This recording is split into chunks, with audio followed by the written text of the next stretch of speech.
on their shows.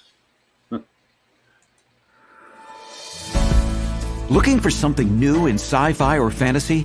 Check out what Brandon Sanderson, Orson Scott Card, Nnedi Okorafor, and others chose as the best news stories of the year in the L. Ron Hubbard Presents Writers of the Future anthology from 24 award-winning authors and illustrators, plus art and writing tips and bonus stories. L. Ron Hubbard Presents Writers of the Future. Buy your copy at galaxypress.com, Amazon, or wherever books are sold. Dun, dun, dun. I'm sorry. People, now this is for later in the year. I know my mic and stuff is in the way. Let's see if we can turn this mic. Okay. Yeah, damn, mic is right in the way. So if you see back here, usually at random books, you'll see there's a case of books back here. This is Writers of the Future's anthologies 30 through 39 in a case. Very nice case, actually. And we're going to be giving these away this year. This one's going to be given away, and then we got two that'll probably be given away inside the station. But you never know; y'all might have a shot at those two. But sometime later this year, this one will be given away. Anyway, now let me get my beautiful self back in front of the camera. Somebody got to be pretty in this group, man. Whoa, goddamn, for sure, somebody got to be pretty in this group now. That's right. There he is. I know. Anyway, welcome everybody to. Jay's freezing again. There, he's back. Hey, you can't be putting that on the air, buddy. You need to put that little thing out. Oh, I didn't know we were on. Sorry about that. Sorry. Yes, he's bad. You get in trouble. Everybody, welcome to News on the Flipside. I hope everyone's having a wonderful Saturday. We got a lot of news tonight. There's no guest tonight, so we're going to cross a lot of news topics. We'll get some good commentary in between the three of us, too. So a lot of good stuff to talk about. First off, it's Friday. It's Friday, and it's Joe Biden Day. It's Joe Biden Day, people. So let me just take my glasses off so I can be blinded to some of this Joe Biden stuff. I'm watching TV, and I'm going through YouTube, and boom, I see this link about Joe Biden falling. I had no idea how many times this guy has busted his ass. Now, if that was me personally, I would figure another way to get around. Maybe get me a little card or something. Get one of those runabouts, that go up in the air and push you up so you can sit and talk and sit down, let you take off. Of course, he might run somebody over and kill somebody with one, but still, I don't know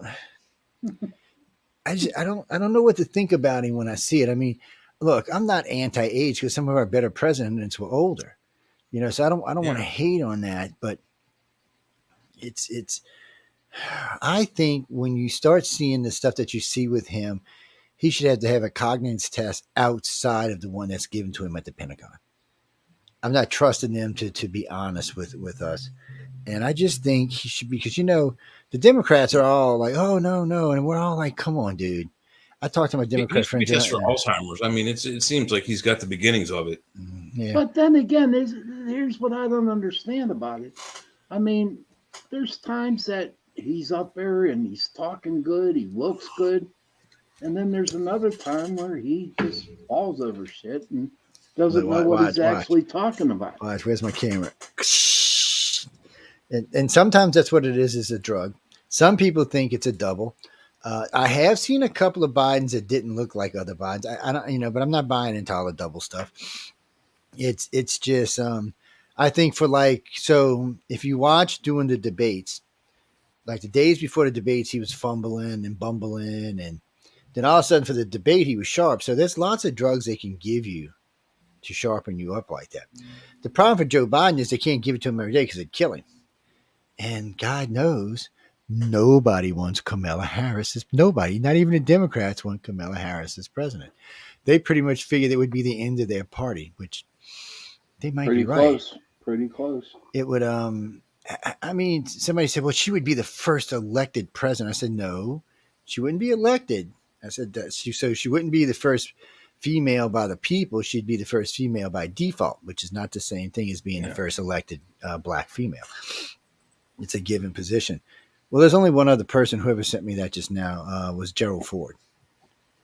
I was just looking to see who's fallen more, Ford or Biden, and I can't find anything on that yet. So. Yeah.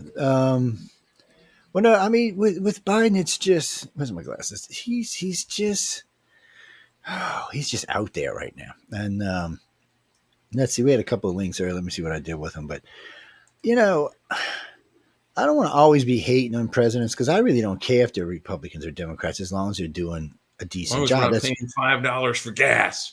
Yes, and I agree with that. So a friend of mine was arguing with me today about how good the economy was. I said, well, how much money? I said, how much? So I asked him, I said, how much more money are you making than I am? He's like, well, Joe. I said, no, dude. I said, I want you to break that down for me and explain to me why you think this is a great economy. So really, if you're making more than like $250,000 a year, it is a good economy. If you're anywhere below that, it is just the worst thing that ever happened to humans. And since the majority of us are below that, it's what do you mean? No, people are actually Joe, 1 to 5 million years. So okay, that's what y'all think I make. Fine, 1 to 5 million. We'll go with that. Mm-hmm. But there are analysts out there, Joe, that are saying that this is worse than the Great Depression of '29. It's bad, and the only reason why it doesn't seem as bad is because we have all the processed foods, canned foods, and spam, and canned meats and canned hash. Corned beef hash. It's a staple in my house. I eat a whole can. 60-ounce can of corned beef hash or roast beef hash. That's good. That's damn Yankee food, too. man. Spam. Damn Yankee food. Oh, well, no, spam's universal. Sorry. Spam's universal. Unfortunately, spam is universal. That's all right. Oh, people. Does anybody know what spam stands for? You've never lived. No. Go ahead and tell them what it's. I have no idea. SPAM. It stands for Special Processed Ham. Yeah. Well, it's special. I don't know if it's ham, but it's special. Ham. All I know is I saw a pig eyeball on it one time. Oh man, come on! I don't see some things I just don't need to know. We don't need to know that. I know there's some things you just don't need to know. That kept us alive as kids, though. In the 70s, my mom would fry up a couple. Oh, I remember when we bought. Yum. I remember when we bought our first properties out in the sticks, and my grandpa and my dad thought it was funny to go drive out there and bring the barbecue pit and barbecue up some spam. I'm like, no, don't get me wrong. It was a thing. It was an actual thing. I'm like, guys, and I looked at my dad and dad said, I know we got more money than getting buying spam. And, but after a while, it just becomes a taste. I caught myself when my son was born frying it in the frying pan in the kitchen. It's a thing. A little bit of onions in there. Yum. Yeah, it's just a thing. No, guys, when it comes to Biden, look, so real quick, I'll run through some of them.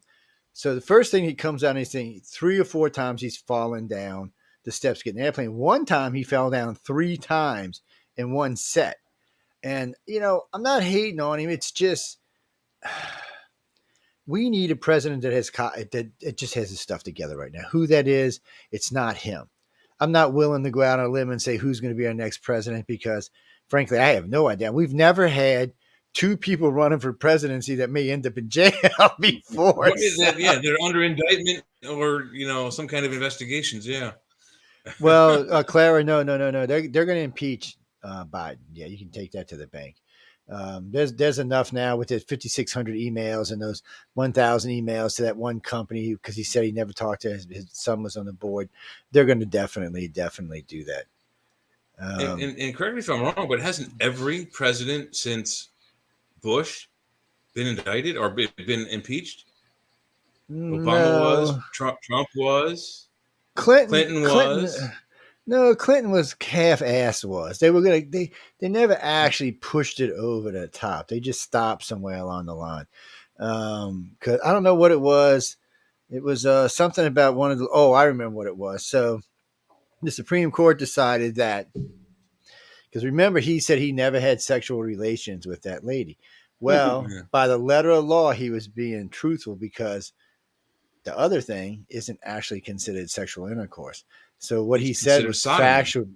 Yeah, it was considered. So they considered it factually correct. So there was nothing actually to impeach him on because the act of him getting a blowjob in the White House is not actually illegal. It's not moral, but it's not actually illegal. So you couldn't impeach him for that. So the only thing you could actually impeach him for was he lied about having sex with Monica. And then when it came down, no, well, technically he didn't. So that was the end of that. And what are you going to do? I liked Clinton anyway. I mean, I thought Clinton and Reagan were both good presidents. The Bushes, both Bushes scared the living shit out of me. And Reagan just made the world behave. But That's they why I also like scared the living Reagan. shit out of our enemies too. So then we want that. We want our president That's to what I'm saying. Reagan made the put world fear in behave. our enemies. And And Reagan, when Reagan Yeah. was president, we were in the service, Joe. I got That's two true. pay raise, That's I got true. 2 pay raises from him. Well, I got to see him on the Nimitz. We better not talk about that on the show, but we'll have to talk about that on another show. But it was a good time. I mean, money was good. Everybody's making good. When I got out to service, I was making good money. I had lots of job opportunities around the country, so it was nice. And then Clinton came right. Well, but Daddy Bush came in and kind of screwed around 4 years and took us to war. Kind of messed everything up a little bit, but Clinton came right in behind him and went right through it. Clinton did a good job, and he was a liked president, and he just was a horny bastard. I mean, he was in the prime of his life. You know, he's president of the free world. Can you really blame the man? I mean, come on. People don't even give me shit about it. Look, you don't want to know why? Because I'm not a Z-Gen, girly man. I'm actually a manly man. It's a different thing. Y'all like to move high. No, I'm sorry. I'm not going there. I'm just not going there. I got lots of friends that are Z-Geners. No, I do. I got X-Geners, Z-Geners, millennials. Well, they argue about where I'm at, if I'm a millennial or a Z-Gen anyway. I'm not a X-Gen, sorry. We're boomers. They argue if you're born in 63 because it's the cusp. So they argue you can be either one.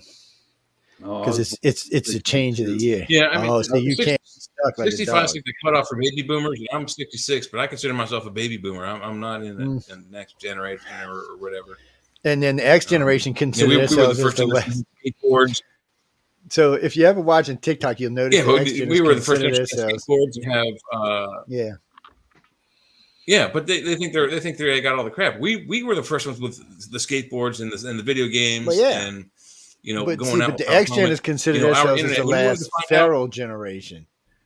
Because they were and when you wanted to find out how things are going with your neighbor or your friends, you went up and you knocked on the door. That was their Facebook wall. You knocked on the door. Hey, can Jimmy come out and play? No, okay. You went on and did something else.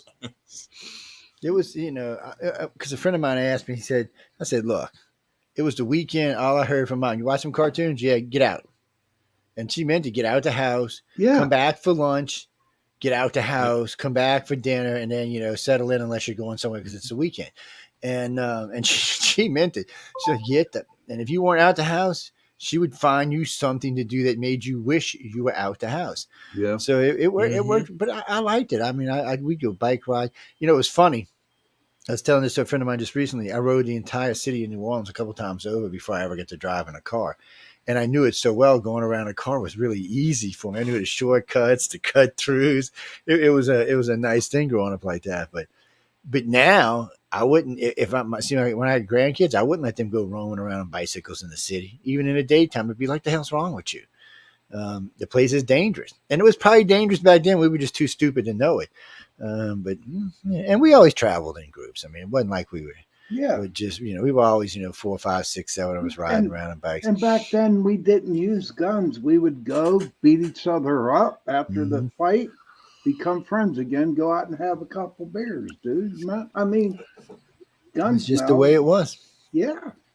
Deneen, no, we're just talking about Joe Biden and where he is. I did read today so it's looking like they're going to probably impeach him. I know they're going to do the impeachment inquiry, I think, this week when they come back. When they come back from where they're at, I think they're going to be doing an impeachment inquiry. He's going to get impeached. But, impeachment just doesn't carry anything anymore. I don't really think it ever has. I mean, somebody said, well, Nixon got impeached. Look, they put him in jail. No, actually, that's not true. He resigned, and he didn't have to resign. He would have probably won. The Republicans had a majority, so he'd have probably won, but he decided that, okay, I'm going to resign. Why? That's what he did. I mean, he had just signed deals with China, Russia. He had done more for this country. He won by the largest majority of any president in history, his reelection. Yes. I think it was 17 million or 17%. It was it's still to the date. It is the largest majority any president's ever won reelection by. So the country liked him. And I mean, he had the first. We met Russia in space and merged our ships together. We made deals with China. We actually brought China back into the fold and said, "Look, you've been living in the dirt for too long. Let's see if we can't work some deals out." He was a good president, and we had a good, strong economy under him. And then here come Gerald Ford. Oh my God, that was a fucking train wreck. Somebody was running his ass from the string. Somebody was back there pulling his strings because I mean, he was just. And he wasn't an elected guy, you know. He was put in position. He was the vice And president. and how did and don't forget he wasn't the vice president, guys. Ago, Spiro Agnew was the vice president, but got in trouble because of the IRS tax evasion, if I remember correctly, and had to step down. Yeah. And so somehow, miraculously, he ends up as president of the United States. You know, if you want to think there was any hanky panky going on back then, I don't know. It just seems to be. Well, was he part of the House like McCarthy is right now? He probably was at one point or another. I mean, I don't know if he was active or not. I'd have to go look it up to see. But it's so strange to see all this stuff today, and just to see, and like this one, this article just came in. FBI has been threatened over Hunter Biden's investigation.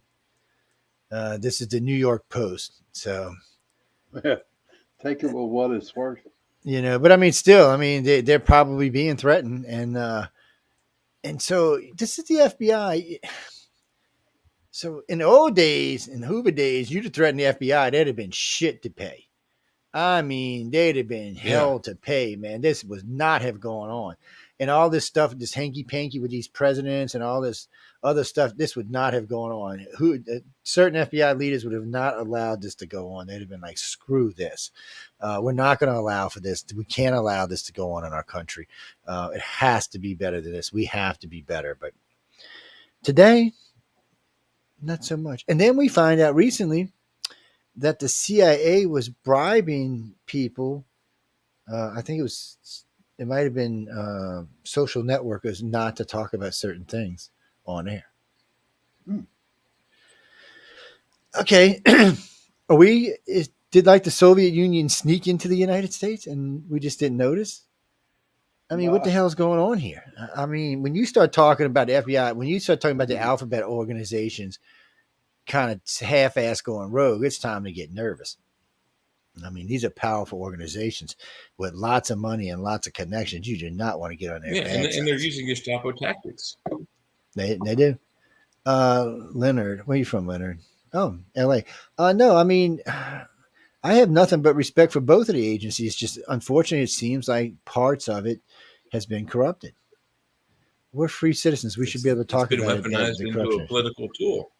Yeah, and now it looks like the FBI is trying to pull back some. I think they realize what they've done, and I think they're trying to pull back some, but it may be too little, too late. You know, somebody here is, you know, God help him if Trump gets back in office. He's going after everybody. So, you know, do you think? What do you mean? Do I think Trump will get? Okay, that's just a really complicated question. First off, if the election was held today, Trump would win by about 5%. He's just. Joe Biden would just not be a contest. It doesn't matter how many indictments Trump has against him because Biden's going to have them too. So will he go to jail? No, he's not going to jail. How are you going to put the president of the United States in jail? Were you going to bring the whole Secret Service with him and stick him in the jail with him? See, that's what I don't understand. People think, oh my God, he's going to jail. Yay. What was it? Dan Bongino said what they would have to do, whatever jail they put him in, they would have to take all the prisoners and give him one floor only by himself. Yes. Due to the Secret Service. He would have special chefs. He'd have conjugal. No, people. That's not how it would be. No, actually, they can't put him in jail. One, it would start a riot in the United States. Oh, yeah. It would start a serious riot in the United States. Would I riot? Hell no, I wouldn't riot. But it would start a riot. You don't understand. Okay, think about this. 83 million people voted for him in last election. It looks like he might break even that because I know I heard somebody say, "Oh, well, he's not getting the black vote." My ass! Did y'all watch what happened in Georgia when he went to go do it? Man, the Yeah, blacks were in the streets ranting and raving over Trump. One of the yeah. biggest black activists in the country stood up and she said, "I would always prefer an alpha man over a pissant." Was her words exactly. She was talking about Trump versus Biden, and I read that. I saw that. Yeah. and I mean, they're not playing. I mean, anybody who thinks that you're not going to see turnout for Trump and black is stupid because one thing for sure, somebody, oh, the economy's so much better. Well, when Trump was president for blacks and Hispanics, it was the lowest rate unemployment rate ever. Well, it's going back up since Biden's in. The overall unemployment rate might be 3.5, but the ones for the blacks and Hispanics is going back up. Yes, because Biden don't care. Democrats never have cared. I've never understood this about any self-respecting anyone who votes Democrat because of slavery or anything along those lines. First off, we can go all the way back to Lincoln, who was a Republican. Yes, he was a Republican. The Democrats voted against slavery back then. So as we're moving back into the future, the Democrats vote for what?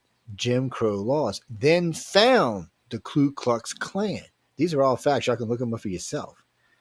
So show me where anywhere in there. They say, well, that's when Kennedy, yeah, they founded the Ku Klux Klan when Kennedy was around. So they snowed you. It was, and then Trump got them good when Trump said, well, you tell me in front of a big black audience, he said, you tell me what the Democrats have done for you in the last 30 years. And no one, it was like crickets. No one could say anything. So he's pulled more people than you think. And all the legal immigrants in the country are going to vote for him. I can tell you that now because they're pissed about all this competition for work now. I was listening to LA the other day. They're gonna all vote Trump. Now you mean does he get convicted? If he gets convicted before the election, okay. If he gets convicted, but there's an appeal, he can still run.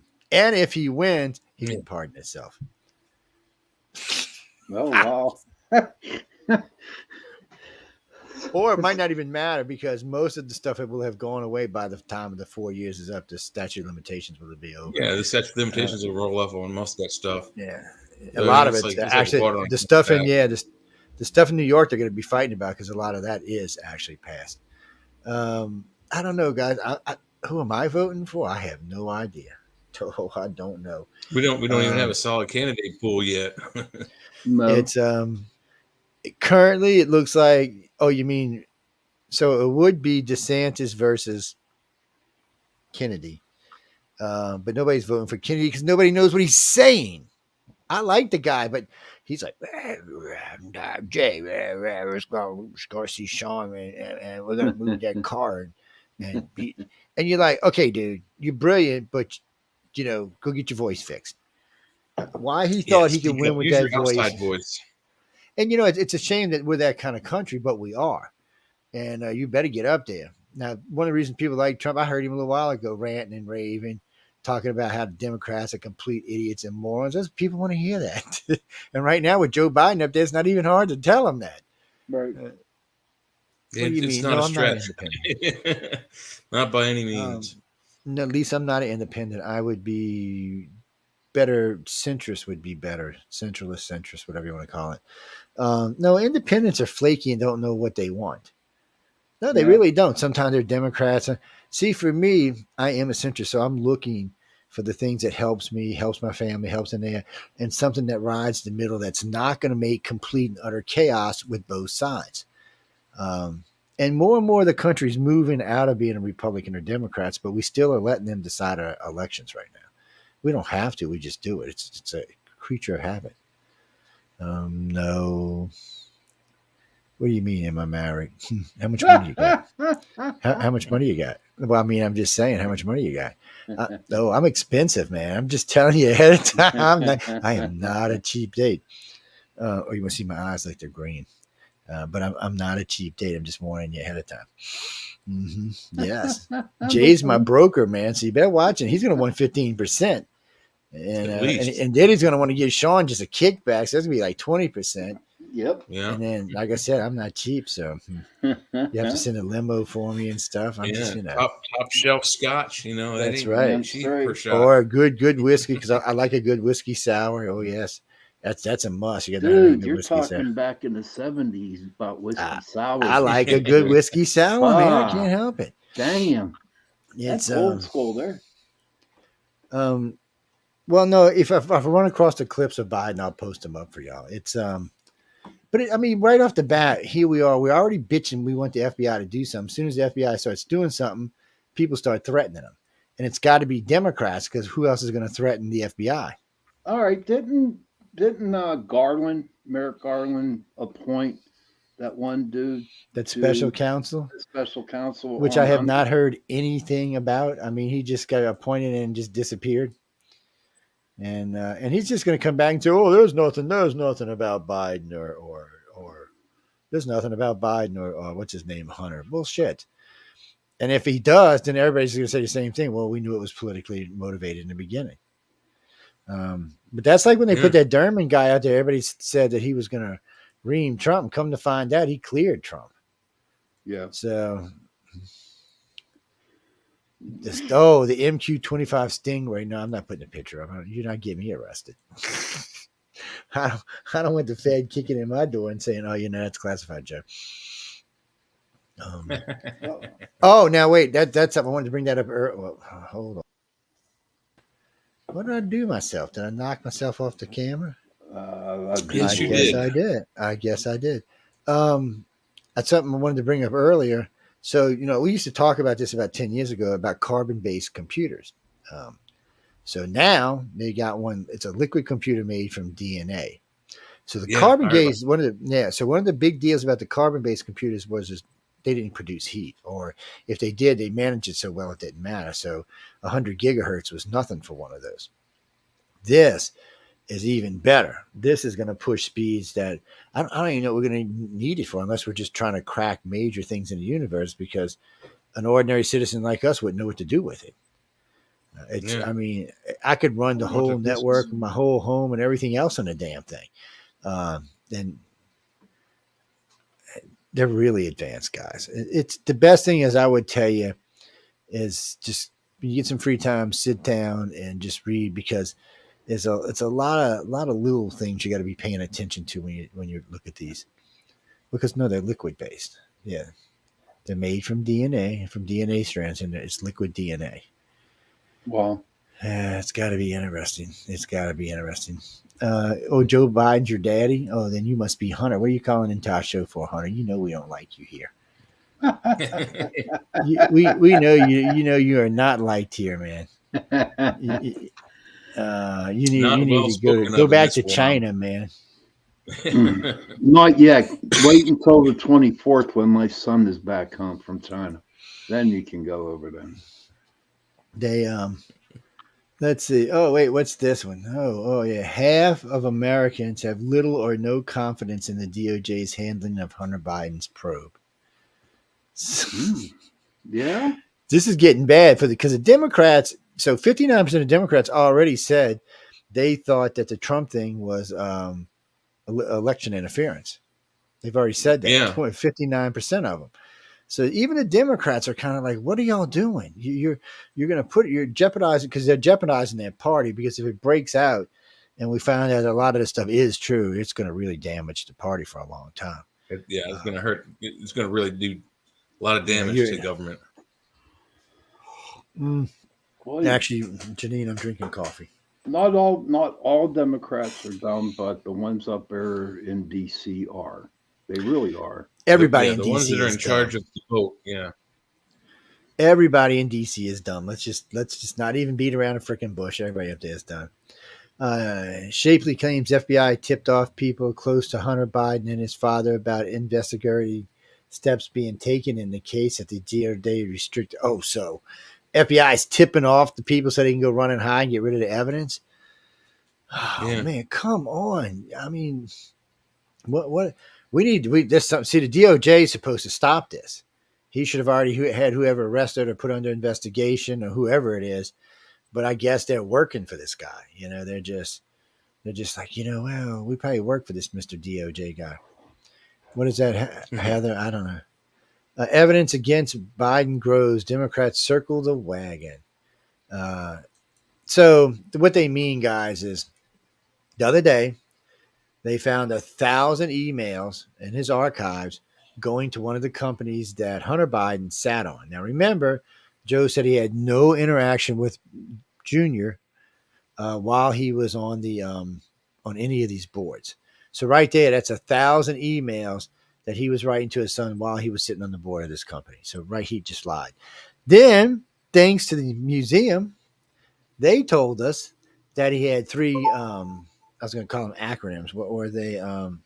He had three different names he used for writing emails to people. 5,600 of these, and some of these going to other companies. He's in trouble. I mean, when they get through going, what's going to happen is there's going to be a big email dump like there was with Hillary. Oh, yeah, well, they're going to have to put somebody in jail for that because this is too serious here. So, and then they're finding more and more evidence. And then the whistleblower, the guy who started all this from the IRS guy, the Congress was giving him shit. The Democratic Congress was giving him shit. He was on CNN, not on CNN, NBC the other night. And they said, well, you're going to have to prove all this. And he looked up at the host and smiled. And he said, well, I have documents. And I have not heard the Democrats talk about this since. Wow. So somebody's in deep shit. Guys, what can you do? I mean, it's just, Biden, it's just, we talk about all this corruption about Trump, but we don't want to talk about all this corruption with Biden. And no, I talk about both because they both drive me crazy. At least Trump still has his facilities together, his faculties together. His brain still works. He doesn't seem to be brain affected. Yeah. Yeah. He still seems pretty sharp. So, well, let's see. Let's get a whole new media outlet and just get rid of ABC, NBC, CBS. Put in Louisiana, Mississippi news and just tell the truth. Well, what's funny about all this, and I was talking with a friend of mine about this on air a couple of weeks ago. So local news, wherever you are, doesn't matter what state you're in, local news is usually honest because they have to adhere to journalism standards. And national news also has to adhere to journalism standards or they could lose their license to broadcast. So they're usually fairly honest. They'll try to tilt it to whatever side their network believes, but they have to stay within guidelines. But MSNBC and Fox are getting cable news, and cable news can say whatever the bleep, bleep, bleep, bleep they want to bleep and say. So now I've noticed that a lot of companies like Roku and Vizzo and Apple TV have started marketing them opinion news. Instead of news, they said opinion news because that's what it is.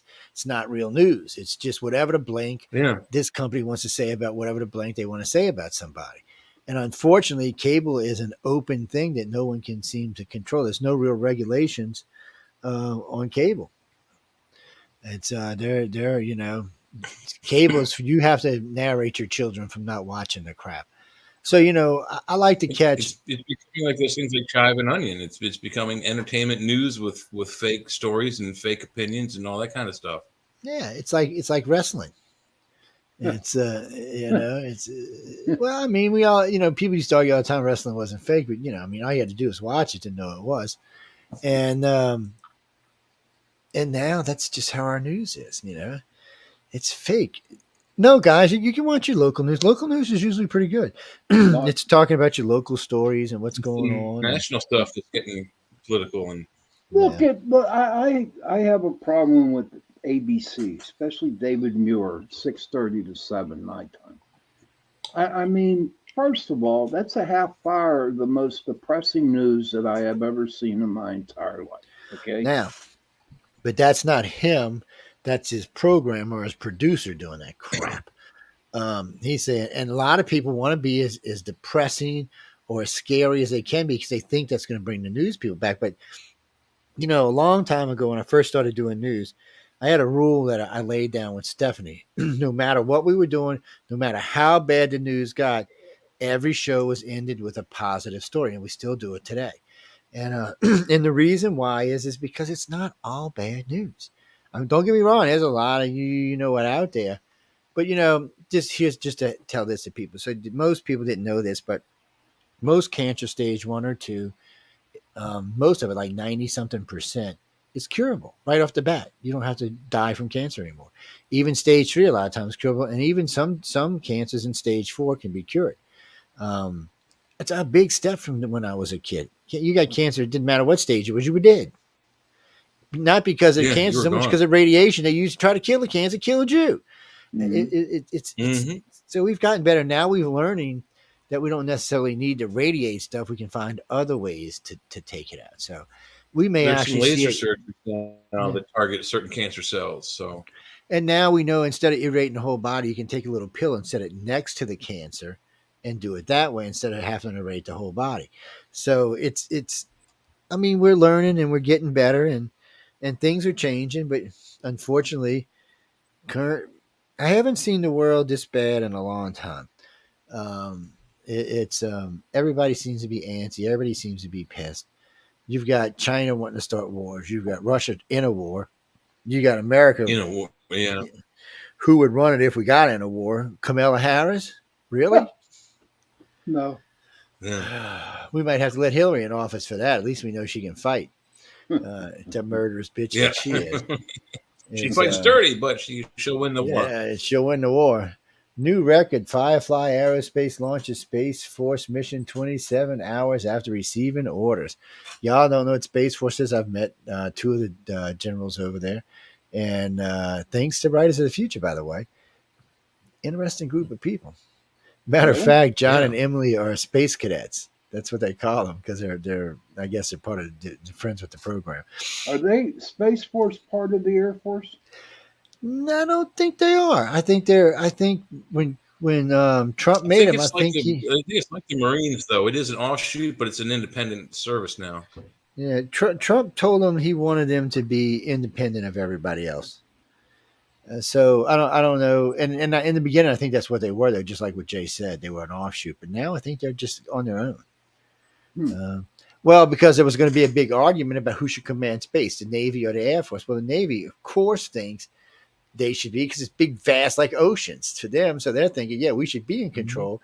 And the Air Force is no. But so the difference is, Air Force people, um, your airplanes are stationed on bases in certain areas. The Navies are stationed in carrier, floating all around the entire damn world. It's just a big difference.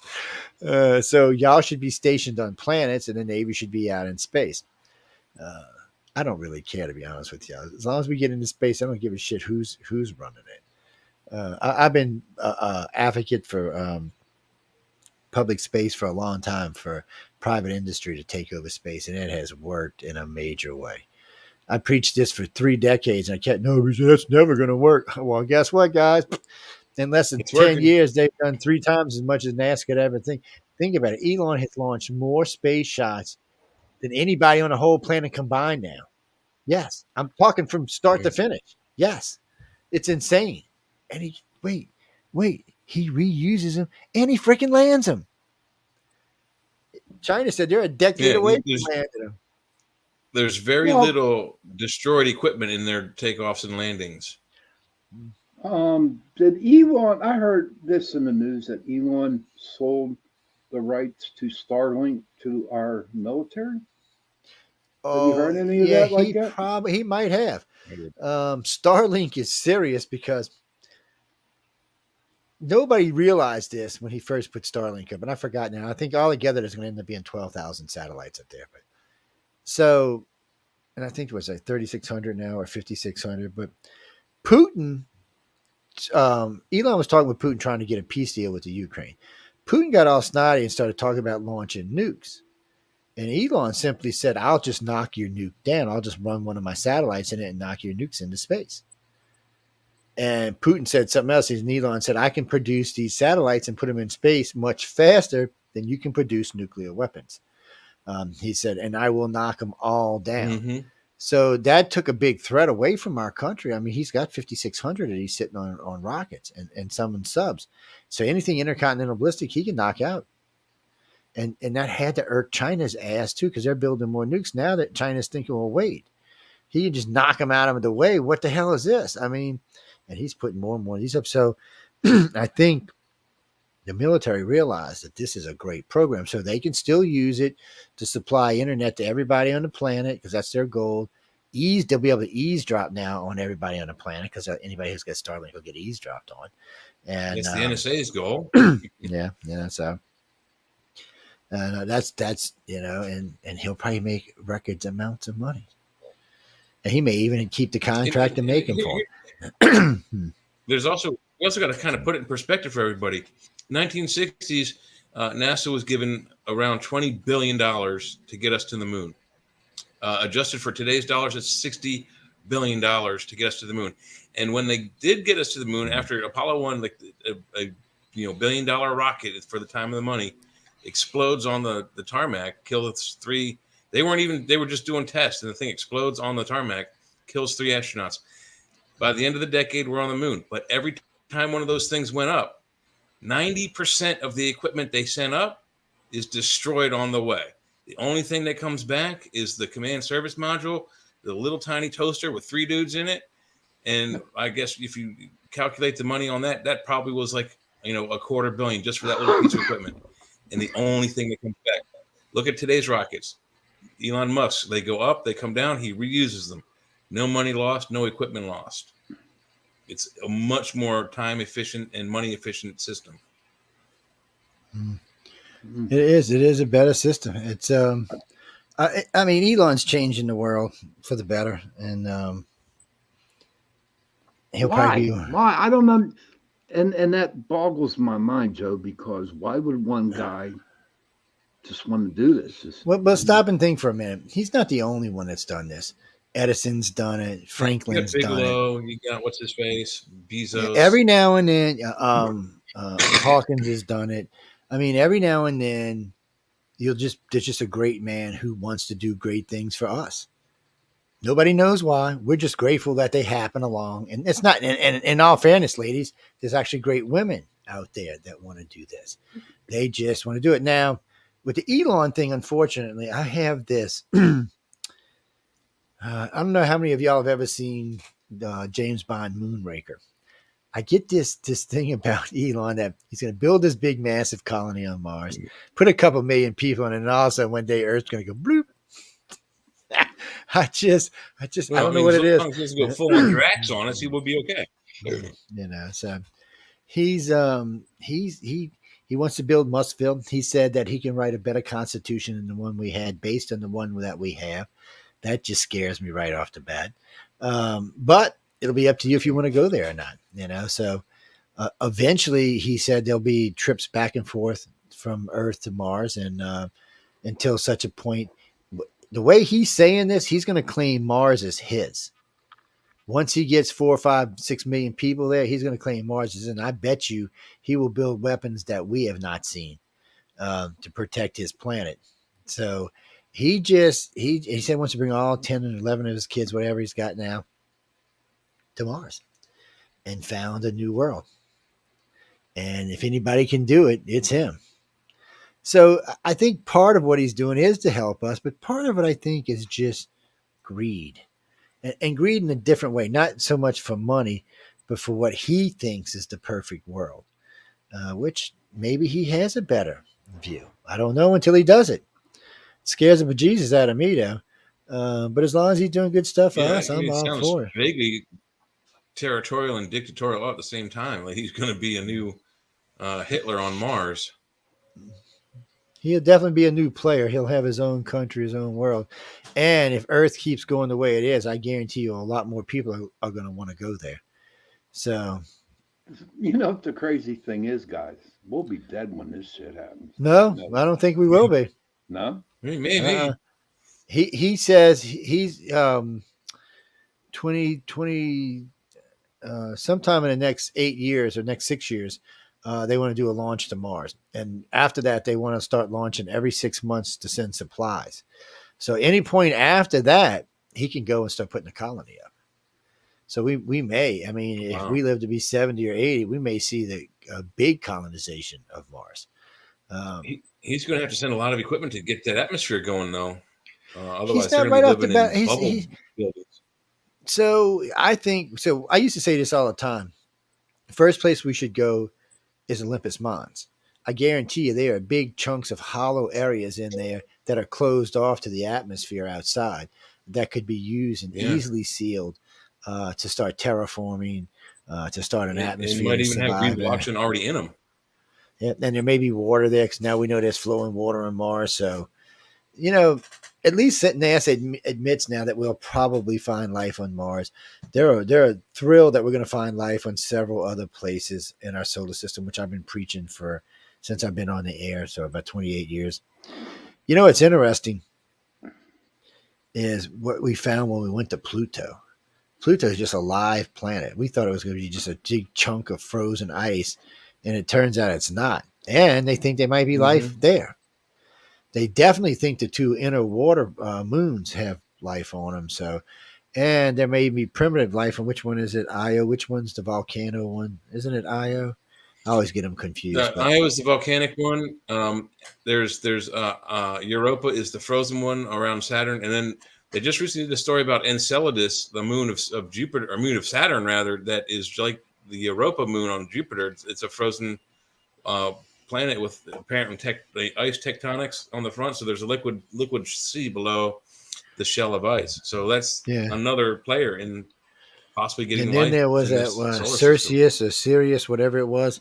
They had lights that were changing. Yes. So Ceres I'm sorry, CERES is one of the big asteroids. That's what it said. It's so I don't know, guys. I used to say this all the time. I thought we'd find life in 15 or 20 different places in our solar system. A lot of it might be the small microbiological stuff, biological stuff, but I think we're going to find some decent size. That's how we started, allegedly.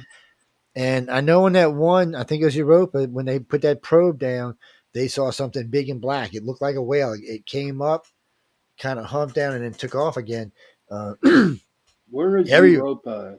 It's Jupiter's moon. One of Jupiter's moons. Yeah, Jupiter's got a lot of moons. Hey, Jupiter's Siri, got like 62 moons, and Saturn has over 85. How many moons does Jupiter have? From 9planets.org. Though Jupiter has 79 moons, Yeah, 63 of them are less than 10 kilometers, 6.2 miles in diameter. Wait, how's that? That's tiny. Yes, guys, I have Siri and Alexa in the studio when we want to use it. Well, hey, you might as well. We got them there. You might as well ask them. Ask Siri if the LSU Tigers football team is going to win the college championship. Oh, I don't know. They sure killed Grambling, man. 75 to whatever it was, 10. They were pissed from the week before when they lost to Miami or to Florida State. Yeah, that's the second time they beat them, opening up, second time in a row. But all that did was fire them up for last year, so we'll see how that makes them this year. Saints are doing okay, so we'll see how they go too. Who that said they're going to the Super Bowl this year, man? It's going to be either Joe Burrows or Mahomes. That's who's going to the Super Bowl. I'm sorry, guys. I'm a big fan of both of them. Oh no, we'll get back to Biden in a minute, but no, just because y'all no, I'm just talking reading. We're talking football, Joe. This is what's on my screen. Let's see. Talking football, huh? I don't know what football is. Yeah, let me get this picture up so you guys can see. I just recently painted one of my walls. Come on, click. There we go. Yeah. There you go, Joe. Throw that up.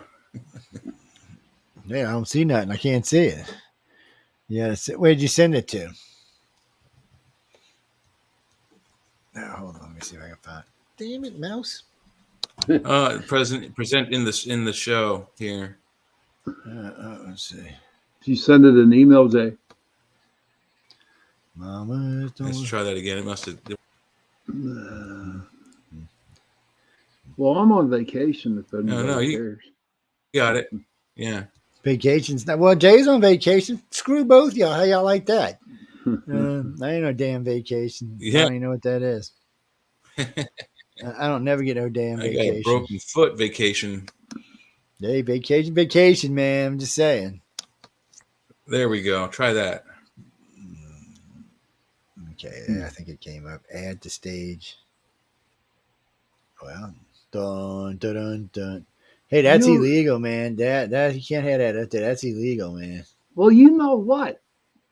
The Native Americans, they want that back. Yeah, They don't Yeah. because they I, don't I want the commanders. They don't want. when this all started, there was one Native American woman who was pushing the advocacy group. There was other Native Americans saying, "No, we're fine with it. We're fine with it." But because it was a bunch of crazy liberals, look. The liberals want to do harm to whatever they can do harm to these days. They think they're helping us out, but no, most of us because yeah, I really, mean, anybody listening to this, I so want to know how many liberals out there really actually care about Native Americans. I really want to know. If you're in California, I and definitely then want to know because here's the y'all are voting for reparations for blacks. So I really want to know how many of y'all care yeah, about Native especially Americans. but listen to the history of the team. The team starts in Boston, 1931. It's the Boston Redskins.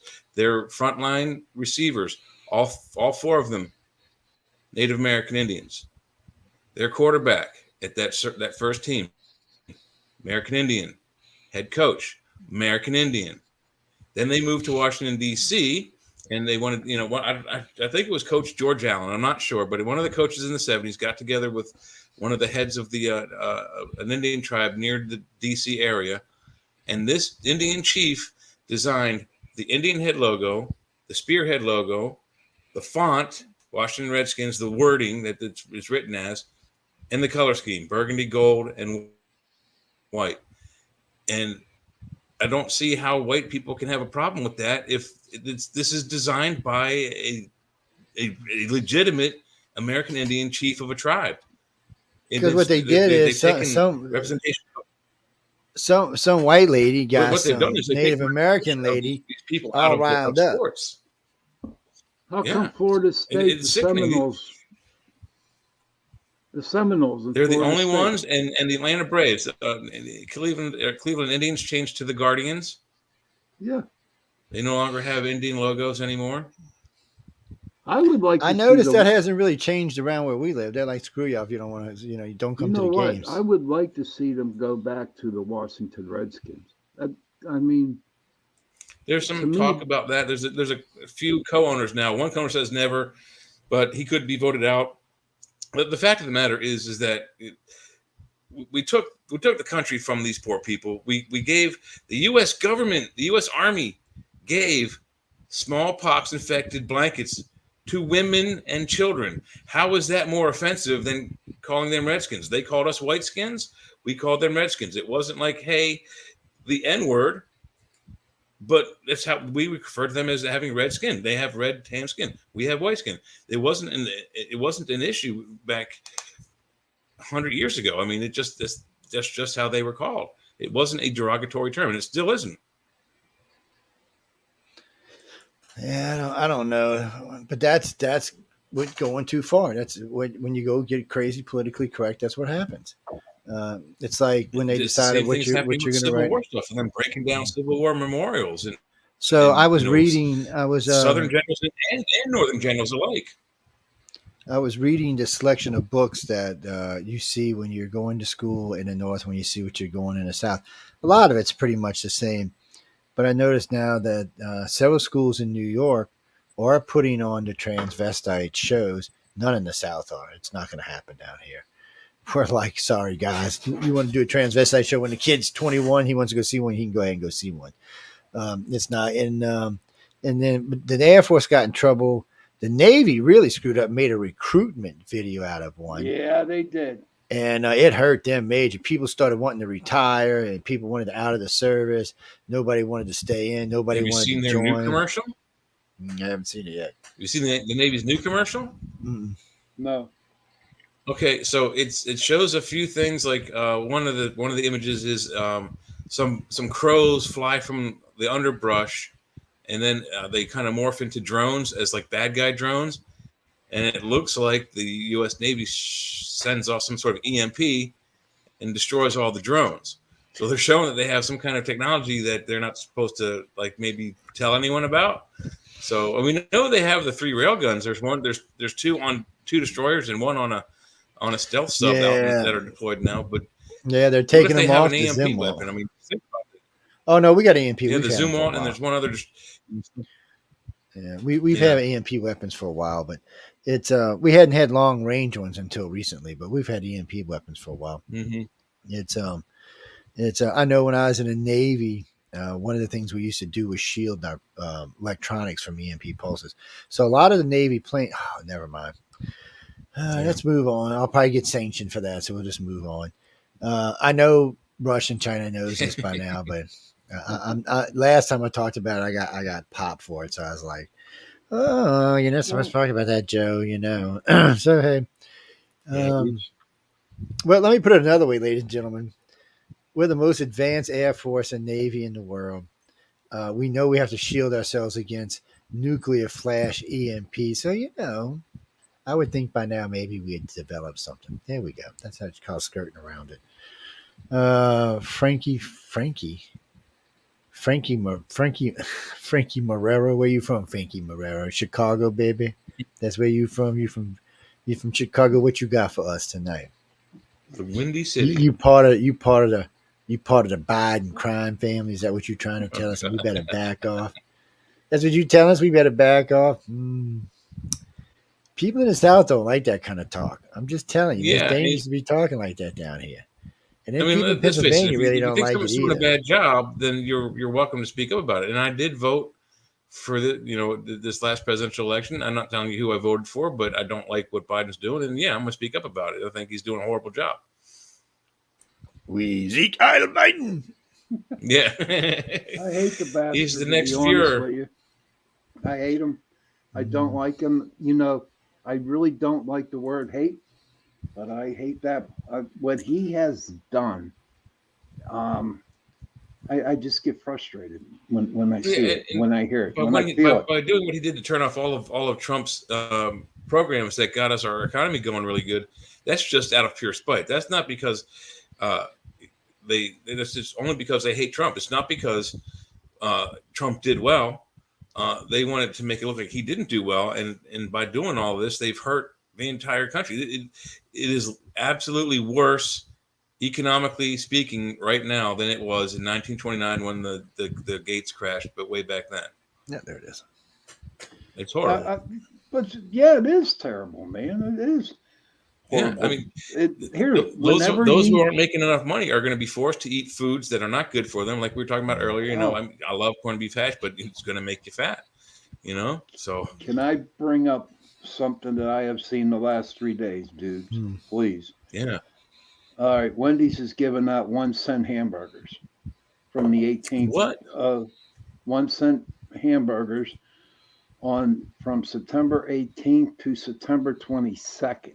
1 cent. Wow. McDonald's is doing 50-cent cheeseburgers from the 18th to the 22nd. Now, all your conspiracy theorists are talking about, do not eat the burgers because the meat that makes the hamburgers for McDonald's and Wendy's comes from Bill Gates.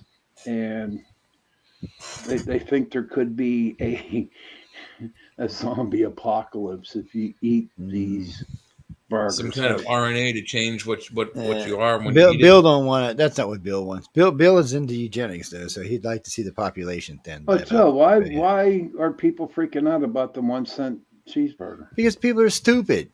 One thing you can count on any country. When you get groups of people together, they are just dumb, stupid, dumb ass people. So this has always bothered me. If I go in a crowd and pull somebody out of the crowd and explain something to them, they're like, oh yeah, okay. But if I go out to the crowd and tell them, oh, it's covered, they get crazy. They want to go killing people, rampage. It's like it's in our DNA or something. Get the fire, get the pitchforks, let's go get. Yeah, mob mentality. It's just for some reason it's built into our DNA and we haven't got past it yet. But if you get people apart and separate, they're intelligent. It's not all of them, but most of them. But not all of them. Unfortunately, right now, our country is in a mob mentality zone. So the Republicans and the Democrats have huddled up, which is about 50% of the country. And the rest of us are like, what the fuck is going on? First off, why do things take so long to get? I mean, as far as when you go into a store or something these days, because I notice some places I go, they have no problem with stock. And some places I go, they seem to have a problem with stock. Mm-hmm. Now, like the beef down here, if it's a local company, then the beef's great. It's black Angus and it's easy to get. It's not a big deal. Same thing with chickens and eggs and pork. So we see lower prices on it, and even a lot of vegetables. But God help us if we want an avocado from California. First, it's going to take a month to get here. Damn thing's probably done riped out by the time it gets here. And they going to want $3 for the damn thing. Yeah. California, don't take this the wrong way, but you can keep your $3 avocado. How's that? And but if I want one of the Mexican avocados, I can get that for like 99 cents, and it's like 3 times the size. They're not as good, though. No, I agree. They're not as good. They're just not as good. But it lasts longer on the shelf. But, yesterday, a matter of fact, I went yesterday and picked up a half. So I picked up, okay, people, I shouldn't say this on the air. Y'all going to be jealous. But I went and picked up a filet half yesterday for $33. Got 9 steaks like this. Like this, 2-inches thick. That's the worst cut of meat on the cow. I had them trimmed out. The filet has to be, because a lot of people in our family can't eat. They can only have the filet or they can have the sirloin. That's all they can have because they can't have the fat. See, me, I go, when they put the ribeyes on sale for $140, I get a whole ribeye. And I get that son of a bitch cut about 2.5.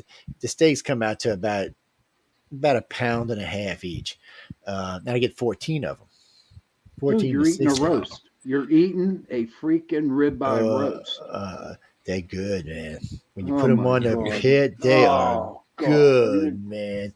They I have to come down here to Mississippi. We can't eat none of them thin steaks down here. We don't eat thin steaks down here. That's like a sin. Same thing as you eating. We can't eat them. We can't eat them. You know how much a whole filet Angus filet mignon is? $160 up here. Wow. A whole filet. Wow. Yeah. We get them for like half that.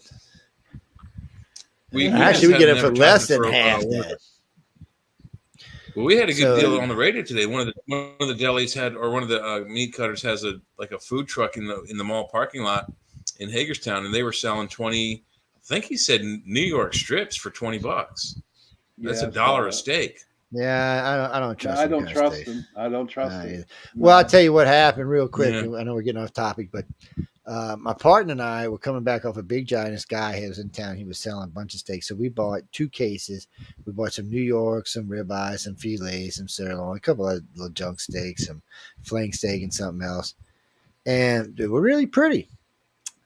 But they tasted like someone would just dip them in some sage grass and was sticking them in your mouth. They were the nastiest. We ended up giving them away. I mean, we're talking a couple $100 worth of steaks. I was like, these are the, and I told people, if you like sage, you'll love these steaks. If not, you will hate these damn. They're nasty. I think those are great. Open. Oh yeah, open range. I agree. That's what they are. Because down here, what they do is, so we get like alfalfa grass. So they feed these cows really well, and then about 2 months before slaughter, maybe 3, they put them on this. It's like a molasses oats mix. It's kind of sweet. They love it. Them fucking cows eat it up like it's nothing. And then after all that, then when anyway, at a certain point, I was going to say something, but some people might be listening. So at a certain point, they decided to bring them to the slaughter and kill them. The meat is tender. It's got a beautiful flavor to it. And it's all local grown. You don't have to go across the country to get it. And there's other beef you can get down here. I mean, there's a couple other cuts. I mean, a couple other types of cow that we get beef from down here. But Black Angus is probably the most popular. It's because I've eaten some of that Wagyu steak now a few times now. And people, don't take this the wrong way. I ate what you would probably pay $1,000 for. I was in a high dollar dinner. Just recently. And I ate the steak. It's a good steak, but it's not worth $1,000. It's not worth $500. It's not worth $200. Okay. First off, and maybe it's just because I like that Black Angus, but I like this steak was heavily marbled, but it was a very, very thin marble. So it kind of gave me the sense of it divided the steak up too much. I just didn't like the way it came out, and I didn't find the fat as flavorful as people said, because in California they cut the fat off and they sell it in bags so you can cook other food in it. And I just didn't find it. I really didn't find it any better than any high dollar. I just ate uh, what you call it, a prime filet the other day with a friend of mine. And what do you mean, Jack? You don't know what a prime filet is? You're gonna have to figure it out. It was good. I mean, it was as good as that damn Wagyu steak I ate. And I ate several of that Wagyu burgers when I was down there, and I was kind of like, no, he knows about the cuts. I don't. Only cuts I know about is what I was taught when we used to butcher animals when I was young. And no, I don't do that anymore. I did it still doing it for 26 years, dude. I know what we're talking about. I know what I'm talking about. Oh, that's what I'm saying. I mean, the Wagyu, right? We were selling it. It just started coming in. This was about 10 years ago when I worked for Giant Eagle. They brought it in. New York strips were going $98 a pound for that Wagyu beef cow stuff. But what my point is that Angus to me is the best. But there are also regular cows out there that have the same taste as a Black Angus. And it all comes down to a cow is a cow is a cow is a cow. Yes. Don't say that. Don't come down here and tell these farmers that. They will bury you in a swamp somewhere, man. Feed you to the damn gators, Sean. Oh, my God. But no, I'd rather buy off a farmer than I would. See, well, that's what they do down here. So, with the exception of Walmart, and this cracks me up, people all the time that you see people in Walmarts down here buying beef. I would not. You can't pay me money to buy beef from Walmart. I'm not even going to lie. And especially when we have three. Steak. Well, we have 3 grocery stores here. One's a pretty big chain that only buy local. That's all they buy. They won't buy outside of the states unless they absolutely have to. And most of them are in 3 or 4 states anyway, so they have pretty good buying power. It's I don't know. I remember people say, "Oh, we couldn't get bread, we couldn't get eggs, we couldn't get chickens." I was like, "What? We're still not paying them, but like $1.15 for eggs." Some things I knew people were having problems with, but we weren't. Not that kind of stuff. I because it's local. Got 36 dozen, 36 eggs, so 672 eggs, $4.19 and for 18. So it was like just under $10. Yeah, it's only about $1 more than we pay. Yeah. Did evidence of NASA find evidence? I mean, that's the economy going back up in the air again. It's somebody told me the other day. They said, "Well," and we'll go back to this. Well, no, Glenn, we're going to go to another topic in a minute. But so this guy again telling me how good the economy is, and I have to look at him, and I always say the same thing: "How much do you make a year?" Yeah, and they're like, "What do you mean?" I was like, "Well, I'm just curious how much you make a year." Well, what does that got to do with anything? I said, "It makes a difference on how you see the economy." Let's go with your perspective. I said, "How often do you go fill up your car?" He said, "Well, I don't. Somebody else does it for me." I'm like, "Okay." I said, "That's all I needed to know." I said, "Yeah, for you, this is a good economy. Stock market's doing good. A lot of different markets are doing good. Other things you can invest in are doing good. That's just a good economy for you." I said, "Because you don't care if gas is $4 or $5 a gallon." He said, "Well, no." I said, "But I do."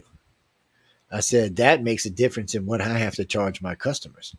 Also makes a difference in how I'm going to feed my family." I said, I drive 100 miles each way every day. So if I'm paying, I was paying 99 cents on the Trump, I'm now paying $3. I mean, that's a big chunk of money every week. And I said, when you start adding up that yearly, that's a big money. I said, but it's more than that. I said, when you start thinking, I was paying 99 cents for a loaf of bread. Now I'm paying $3.50 for it. I'm paying 50 cents, but everything is going up at least 75% or more. Yeah, and I said, you're not driving your Camry to work all the time. You have a truck that eats up a lot. We of don't gas. even want to talk about that thing.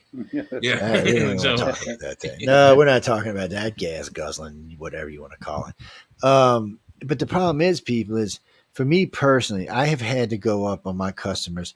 So let's say I was charging them for like installing a light system or maybe a ballast. I was charging them $35. Now I'm charging them $65. So it's doubled. And frankly, it's not enough.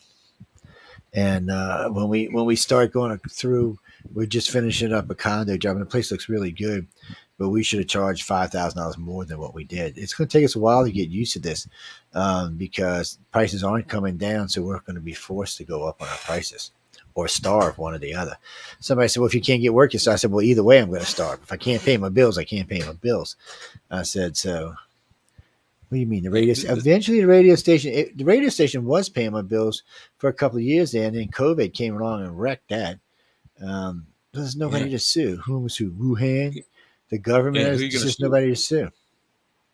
And during the COVID thing, I can attest to this because I'm in the home improvement industry just as much as Joe is.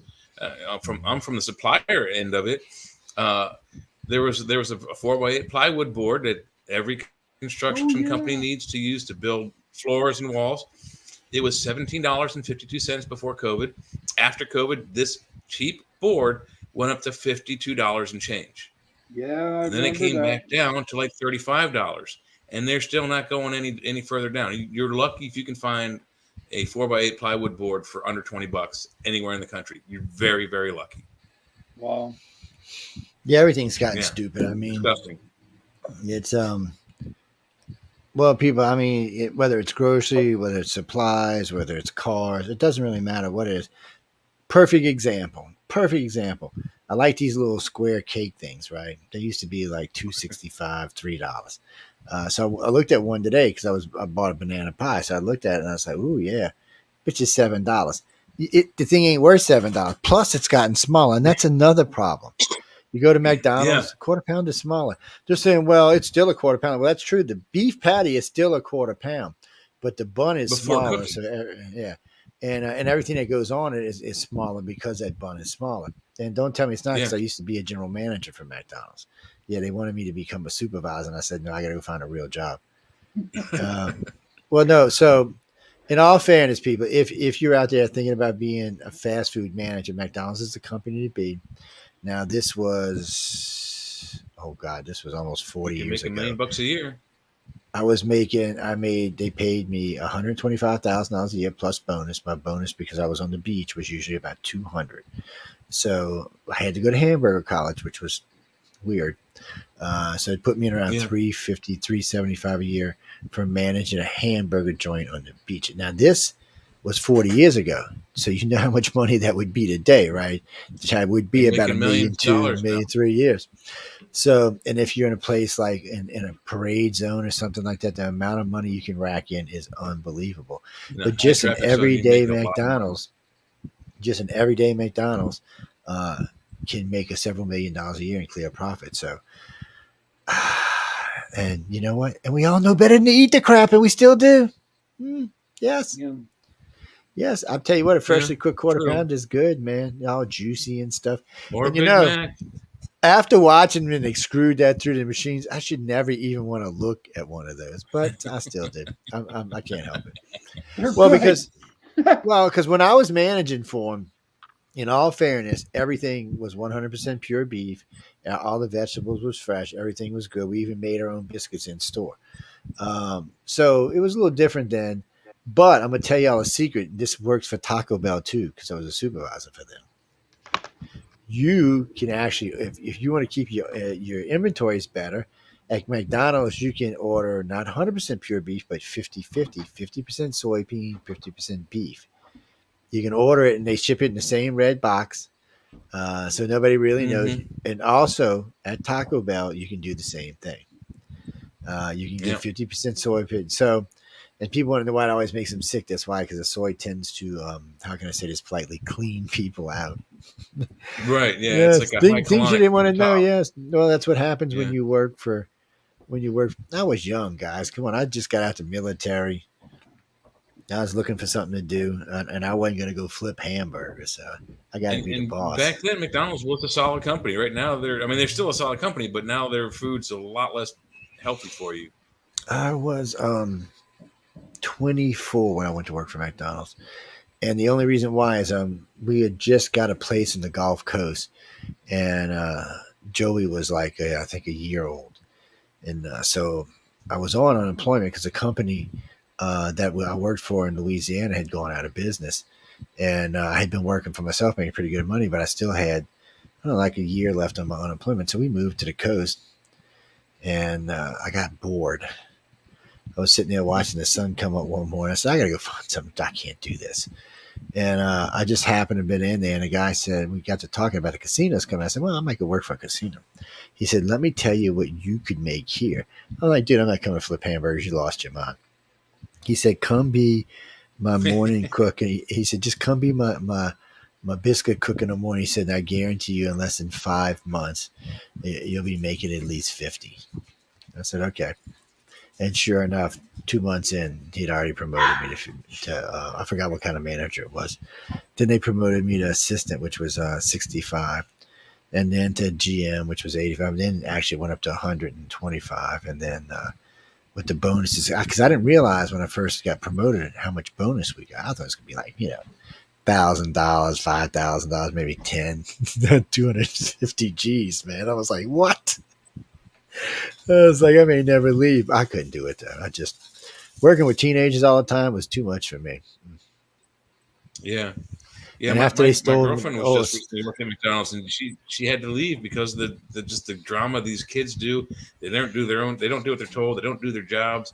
They're standing around playing, grab ass and kissy face in the kitchen. Yeah, and it's like, look, either you go do your job or get the hell out. Let someone else do your job.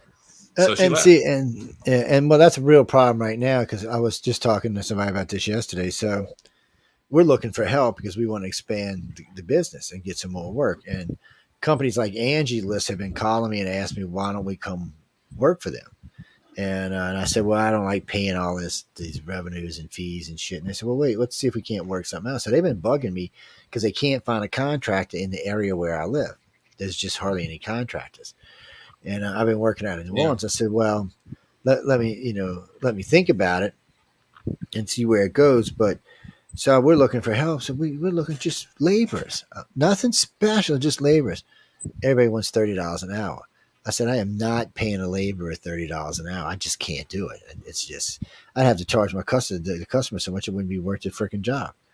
And but then I was talking to one of my customers the other day, and he said he had I was busy. I said, look, just leave the dishwasher alone. I'll have one of the guys come by and put it in because we charge, I think it's $150 or $175 to install them. So he calls this plumber to come out and do it. Plumber charged him $475. Wow. Same thing. We install hot water heaters for around $350. They come out and charge $800. And I'm like, well, apparently there's room to go up on my prices, aren't there? I don't know, man. I don't want to feel like I'm ripping people off, but I got to make a living. And so we're just steady going up. Joe, you want to hear something disgusting? At the place where I work for installation of a toilet, it's $197. Just for a toilet. And toilets cost $200. $197 to install a toilet. Oh, God. Yeah. And most of the toilets I have, the cheapest toilet I have at my work is $99 or $89. The most expensive one is $299. So think about that. You buy a $300 top of the line Kohler toilet, it's going to cost you another $200 to have someone put it in for you. So it got to where now what we do now down here is, so we charge $145 to install a toilet, but we charge $75 to assemble it. Okay. My God, I go on YouTube and I do it myself. It's not that hard. I called my buddy in Chambersburg, who I used to work with at my other job. He came down. I bought him lunch. We put it in about an hour and a half, and boom, bang, we're done. It works fine. I got to put some shims under it because it's a little rocky, but other than that, it works. Yeah, get you those little wooden slide shims. The ones we use for flooring and flooring. There's somewhere else we use it for all kind of damn shit. I have the big long black plastic sheets. Yeah, don't use the plastic ones. For the toilet. Don't use the plastic ones. Use the wooden ones. You might have to change them every once in a while, but use the wooden ones. That way, if for some reason the toilet shifts, there's extra force, the wood will give where the plastic won't.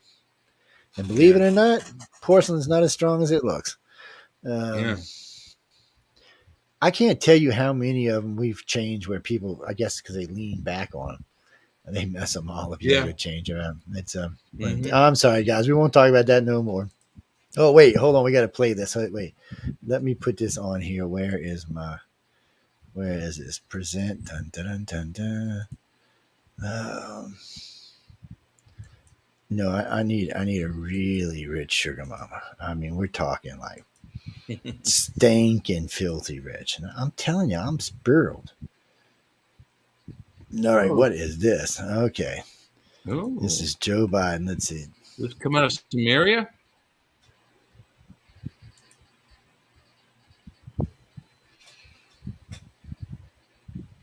Well, hello. 3 fingers.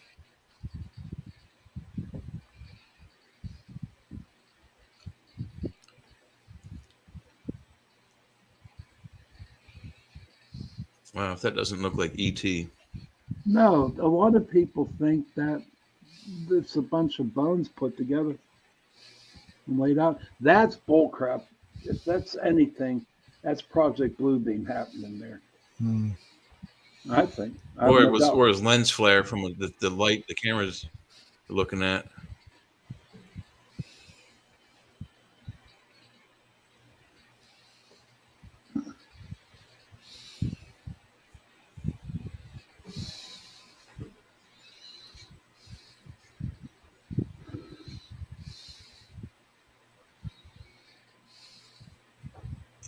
Tic tac. Roger 159. Permission to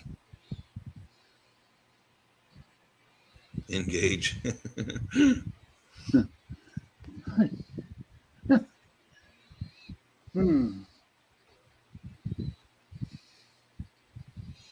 Fox tries Charlie there, buddy.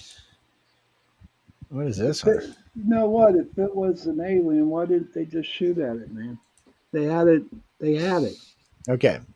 Rule number 1. It's like shooting at Bigfoot. Don't shoot at Bigfoot. Don't shoot at aliens. Because aliens might decide to shoot back, and we may not have the technology to put up with them shooting back. Okay. It's and we know that they have on several occasions shot back. Yeah, so Putin. Oh, I forgot about this. So we'll just talk about this. We don't have to have it up there, but so the Ukraine took out one of Putin's high dollar air defense systems, $500 million system. They took it out yesterday or day before yesterday. Well, Putin's got to be crapping himself. Nice. They tore up one of his ships today, even though Putin managed to sink 3 of theirs, but one of their big missile cruisers they tore up today too. I mean, the Ukraine. I just what the hell is going on here? Why don't Russia just go over there and kick their ass like we did in Desert Storm? I don't. And they're right there. They don't even have to haul in troops. They just fly them over there. What are they scared we're going to invade if they go over there and kick the Ukraine's ass real quick? No, I think they're probably have because they would have NATO, dude. NATO would be just like right there. Yeah. And that's NATO exactly it. Because in order for them to get their troops over there, they're going to have to violate several NATO countries' airspace just to get over there. No. They have a border with the Ukraine. They can just fly right their asses right up in there. If they really wanted to, they could pull their troops off of Poland, pull their troops off of Georgia, and just bring them over there. That would be about 1 million, well, about 400,000 troops, tons of tanks and planes and shit. They could overwhelm them. They just won't do it. Think about this logically, though. Think about this logically, though, Joe. Do you think Putin's really going to take his assets off the Kola Peninsula and have them fly to southern Russia first and then into Ukraine? No, he's going to have them fly right across the top of Europe, right across all the NATO countries just to get there. That's the fastest, straightest route. He's not going to make them fly up over the peninsula into Russia. Flying over NATO countries could be dangerous. That could be dangerous. It's a dangerous situation, absolutely.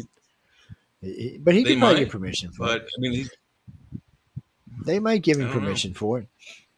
Now, you do know that the Ukrainian Secret Service says that Putin is dead. No. This is a double. Yeah, they said he is dead. He died of cancer a couple of weeks back. So they don't know who's keeping this. Now, I did hear one of Russia's biggest oligarchs yesterday on Russian television talking about that Russia shouldn't tolerate this anymore, and it should swiftly attack the United States, Poland, the United Kingdom, and I forgot who else. I'm thinking, what are you, stupid? I would think Turkey, where we have a lot of missile bases. But I'm thinking, what are you, stupid? The Ukraine could take you. The UK could take you. You don't even piss us off, because once you attack one or two of us, that's NATO. You don't attack all of NATO now. That's World War III all over again. They're done. And now that we have our own little missile defense shield, so they can't be launching nukes anymore, it changes the game. And see, China's got to think about this now. They were developing nukes for the same reason that we and Russia did, but now that we have something that can knock down their nukes, that changes everything. And plus, we have pretty good defense shield at home. People, it does change everything. It allows the United States to use tactical nukes if they want to, without fear of retaliation. That's a whole different thing. That's like when we blew up Japan. I mean, could you imagine you could hit 5 major cities in Russia, and Russia's only got 180 million people. After you hit them 5 million, there'll be 50 million people left in Russia, and most of them will be older people that they ain't gonna fight. Now, China's different, but you can hit 5 cities in China and kill 600 million people. Yeah. So that drops their population in half. And since most of the people are going to be fighting, they're going to be pro-do it, are going to live in those cities. The people living outside, not so much. They're probably already starving. So it's a dangerous game for them now, especially if the U.S. knows we're not going to get attacked back, or we have a means to knock their missiles down. It makes us way more dangerous. And it kind of worries me a little bit, because we've had leaders in the past that would have took advantage of that. And I'm not sure Trump's not one of them. Take out North Korea. If he gets back in, is he gonna launch an attack on Russia? Well, I don't think so. Yeah, Trump's going to try to do a peace deal is what Trump's going to do. He's just going to say, look, Putin, if you don't do this, we're just going to start dropping tons of shit into the Ukraine that you can't beat. We might even give them some F-35s, man, which we won't do, but we might give them some F-16s, though. We're not giving them no F-22s or nothing. We're not giving them nothing really deadly. He could say the wrong thing and get us involved in a war we're not ready for. Well, right now, Russia is not even a threat to us. Russia and China together is a threat to us, but then that means NATO comes in, and probably so they're not really a threat to us either. So, because China went and surrounded Taiwan yesterday, they went out there with 10 big ships and 68 planes. The Taiwanians are crazy, by the way. They said, "Come on, we're ready for you." Them bitches are gonna start blowing. The Taiwanians, they're like, "Come on, China, you want to invade? Come on, it's not gonna be what you think it's gonna be. There's gonna be some blood spill." And now, granted, China got 1.4 billion people. I think Taiwan's got like 48 million or something, or 38 million. So it's not really fair, but of course they have an ally called the United States. So. Yeah, that's the problem. Ever since the U.S. said that we would defend Taiwan, China can't attack them without starting a war. And so is China ready to go to war with the United States? Well, with Joe Biden as president, maybe. Okay, Joe. Jay, this is what bothers me. They know how Biden is just old, young, dumb, and stupid. Why could they not have made the move a year ago or 2 years ago? Well, they could have, and but their economy was so weak, and it still is. They're still trying to get back after what Trump did to them. Like Joe said several shows ago, it crippled their economy. So, what Biden has done in his last 2 or 3 years is to reverse what Trump did against China. So their economy is starting to get a little bit of momentum, more so than ours. Yeah, but that's all going to change soon. So Biden was like, okay, we'll boost China's, and then we'll, decrease the United States, right? That's what Biden would want. He has monetary interests over there. Yeah, and we don't even know if it's Biden anymore, because he seems to be out. I mean, not yesterday, but a couple of days ago, he said, well, I'm just going to do what I was told to do, and then I'm going to go take a nap. So he admitted that he's got a handler. I mean, he admitted it outright. And then when he was in Vietnam, he couldn't remember what he was in Vietnam for. And then after he met with the Vietnamese president, which was a big thing, us meeting with Vietnam after the war, and he come out and they asked him what it was about. He said, I can't remember, but I need a nap. I was like, dude, And technically, and I know our friends are listening tonight don't like me saying this, but he is the guy that rules the world. He's the United States rules the world right now, But he and needs a nap. but he needs to take a nap. I mean, Wow. has any other president said that before? I think he's the only one. I don't know. I mean, maybe, but not that I know of. What's that, Janice? Putin's in deep shit. I don't know how he's going to get out of where he's at. I did hear, excuse me, day before yesterday that he said talked about maybe a peace, maybe some kind of peace deal. What's his Putin name? said Keeps that? saying no peace deal. Yeah, Putin said that. But because he knows what's Yeah, his but face, Zelensky doesn't want to have it. Levinsky, whatever his name is, he don't. He ain't gonna have Zelensky. it. So no Zelensky. Yeah. Volodymyr Zelensky. He's Hey Larry, how you doing? He wants his Where'd whole he come country from? back. He wants the Crimea, everything that they took in the last Yeah, last that's what war. he So wants. That's what he said. He he wants won't come for everything that's been taken back. Will Putin do it? I don't know if Putin can do that because he can't save face. So he's out next election. And it looks like the Russian people are going to want somebody more like an American. affable. Yeah, he was more like a.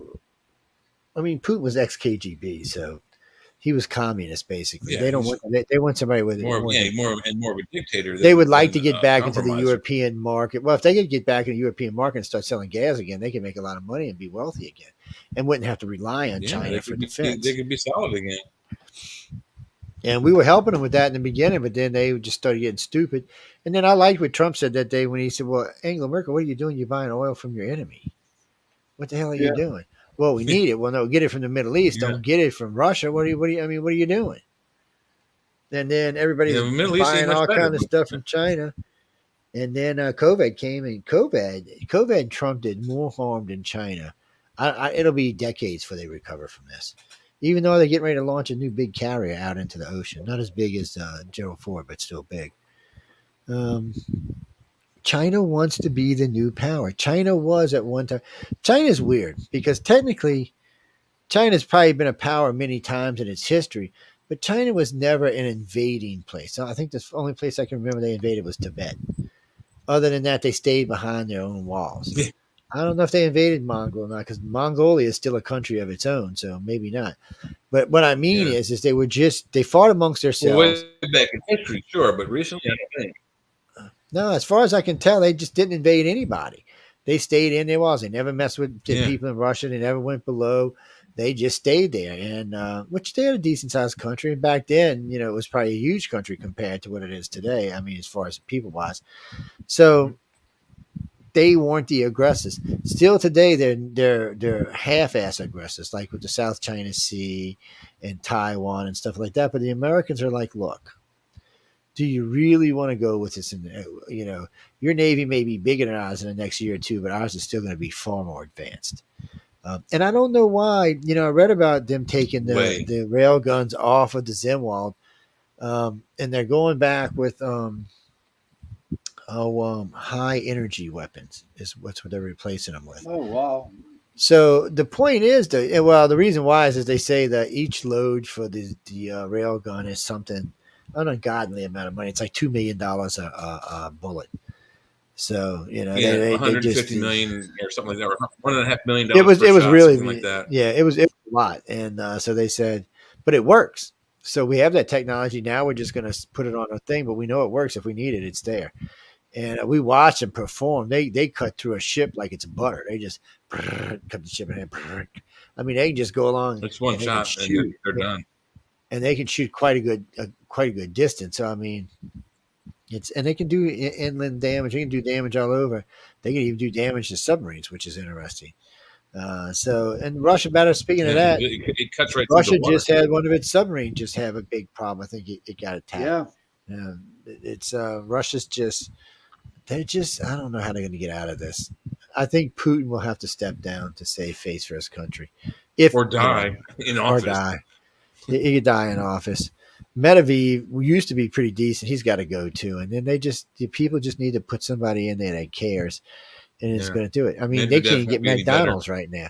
There's no Coke products, no cheese, no Pepsi, no American Coke products pulled at out, all in McDonald's pulled Russia. out.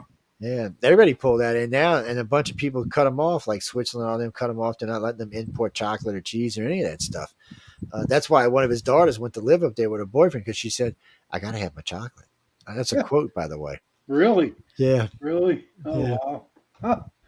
Huh. And the scientist one, she hates him. She hates her dad, and but she and best He's I the could tell, smart one, he's then. always encouraged. Yeah, but he's always encouraged. They went. I caught something off of Pravda a while back, and they always were hating on him. I mean, he was always trying to help her out, but she just, I mean, he's Vladimir Putin. You know, he's evil. God, no telling how many people he's killed. I mean, you just know it. Yeah, maybe not, but he is. Yeah, well, if Marjorie Taylor Greene was telling the truth in the interview I caught with her today, they're going to start impeachment proceedings or an investigation this semester when it opens. I think this coming week, actually. Yeah, they're going to start. Then after that, it's anybody's guess where it's going to go. The Republicans will get the vote. They're just the Democrats are not going to vote, even if the evidence is so godly that he's guilty by any reasonable doubt. The party is so corrupt. The Democrat Party is so corrupt. The Senate still won't vote against him, which will cost him the Senate in the next election. Yeah, so it's a dangerous game. Well, the Republicans found out that the hard way. They lost seats because of it when people thought they should have been voting against Trump on whatever it was. Now it's the other way around. The Democrats have to be very careful here. I mean, what happens if Kamala Harris gets in? If Kamala gets in, I'm moving to Mexico. I'd say Canada, but Trudeau is so screwed up. I don't want to go up there. The Mexican president, he is a liberal, believe it or not. Yes, he is. A stout, hardcore liberal. But because he's in Mexico and the cartels run everything, he can only be X amount of liberal without getting killed. I'm serious. That's just Right, yeah. that works. Yeah. He says the wrong thing. He's a goner. What do you mean? I think Joe Biden knew in the beginning that he shouldn't be running for president. I think that because of the impeachments and a few other things, they thought he was the only one that could beat Trump. What do you mean? Did they cheat? This is hard for me. Okay, so Trump got the biggest vote of any president, of any Republican president ever. He got the highest black vote and the highest Hispanic vote of any Republican candidate ever. And actually, the black and Hispanic vote was low for Joe Biden, down about 50%. But somehow or another, he managed to muster another 6 or 8 million votes, which no one really know where they came from. All those dead people voting. It's I'm not saying they cheated, because I really don't know if they did, if they didn't. I'm just thinking that is how many people voted. 170. Oh, that's what the problem was. 172 million people voted, but only 166 were actually registered. There was more votes than registered voters, yes. But for some reason, nobody wanted to invest. No, that's a fact. Nobody wanted an investigation. And even if there was fraud in the election, it's too late now to reverse it. It can't be reversed. It couldn't be reversed. What, a month after? Once the Senate approves the vote count, there's no reversal. But Marilyn, I wasn't mad at the Democrats. I was mad at Trump. I mean, he went around for a full year saying they're going to cheat, they're going to cheat, they're going to cheat, they're going to cheat. He should have put some rules in where they couldn't cheat it. Maybe did a couple of executive orders where X amount of people had to be there to see. I mean, one of the ones we know about was in Pennsylvania. Make it by law. Every voting place takes your ID to prove it's you voting for that Social Security number. Well, they need in mail-in ballots. You should have to take a picture of your ID. And don't start with your IDs. I will eat y'all alive on the ID thing. Just don't even go there. You can't win the argument with the. Look at it. There's three things you can do as an adult, and when you hit a certain age. So there's driving a car requires an identification. When you're 18, you have to register for the draft. But then also at 18, you can vote, and you can enter into a contract legally. And you can buy alcohol at the age of 21. You can buy cigarettes at the age of 21 now. And all of those driving a car requires having a license or a photo ID. Buying cigarettes requires a photo ID. Buying booze requires a photo ID. But that's all young people. These old people can't get out their house.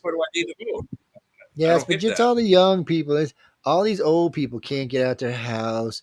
They're stuck in their house and they can't get an ID. Okay, first off, if that was true, then I noticed you can manage to bust their asses down there to click the button. Why can't you bust them down to get an ID? More importantly, you're lying because you can't have Medicaid or Medicare without an ID. You can't get a prescription without an ID. You can't see a doctor without an ID. That's not true. You can get certain prescriptions, but there's certain ones you need an ID to pick up, like the narcotics, NSAIDs, and things like that, like Percocets and Percodan. You need to show your ID down here, if you're on Medicaid or Medicare, you have to show an ID to pick up your prescription. Unless it's a place where they know you on a regular basis. That's a weird law, but it's if it's somewhere you do regular business, you don't, except for high end drugs. But no, guys, I mean, you can't do anything without an ID. There's nothing you can do.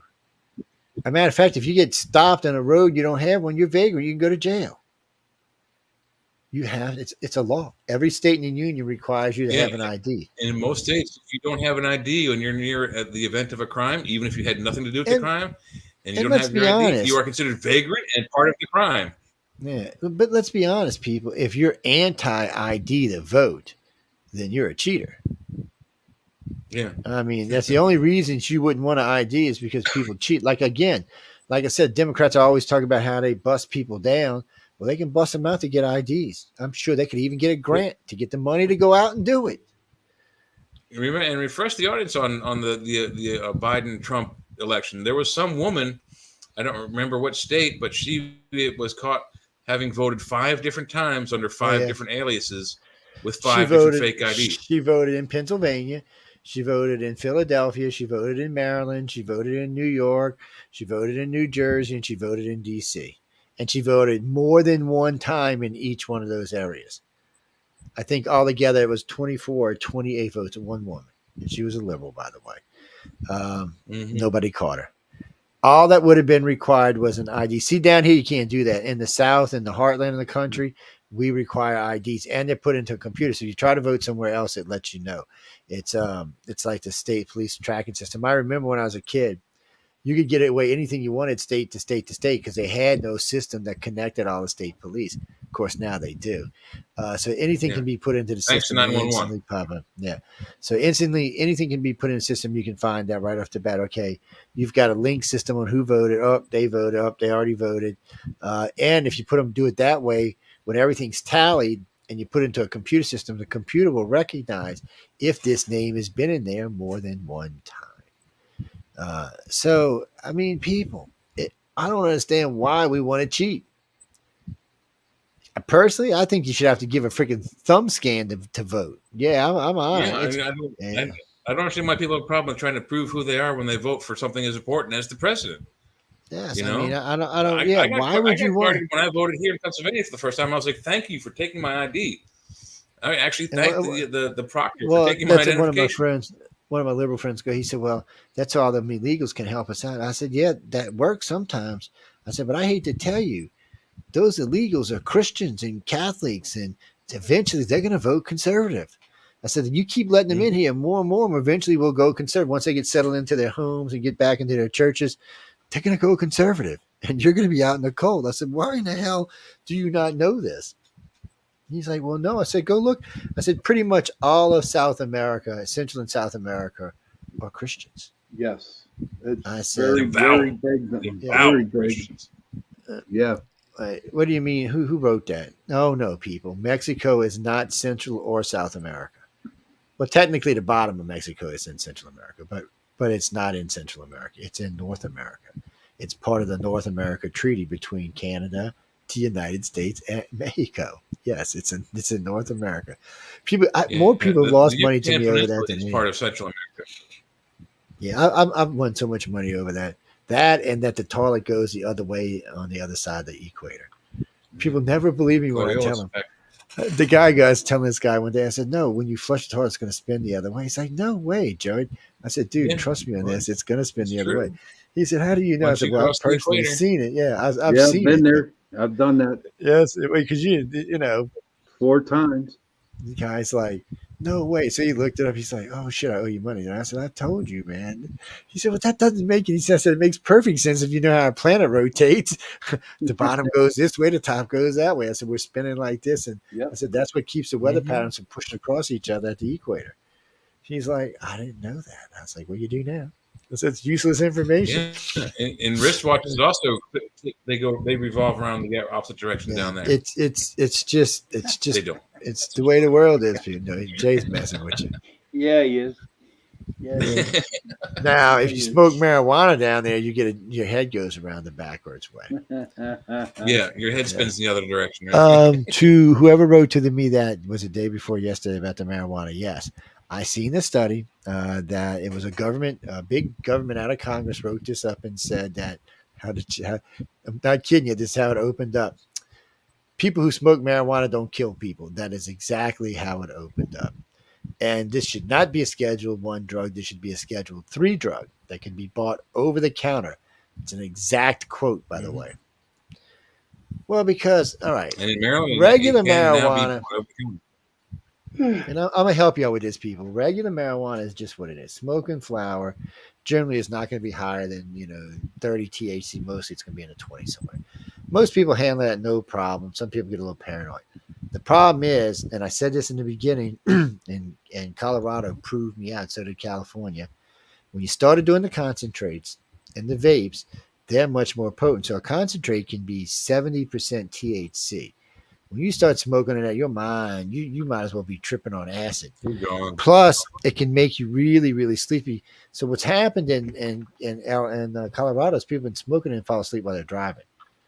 And boom, they kill somebody. So until concentrates came along, there had never been a death attributed to marijuana. Now there has been. So the concentrates and the vapes. Now, if they're going to do this, they just need to put a law and make them less potent. But I told everybody when the edibles came along, because I had predicted this. I said what's going to happen is some kid's going to see a bag of gummies. He's going to eat the whole bag of gummies, and then he's going to have to go to the hospital because he's tripping his ass. Get a stomach pump, yeah. Yeah, so this, by the way, has happened more than once. Eating chocolates happened more than once.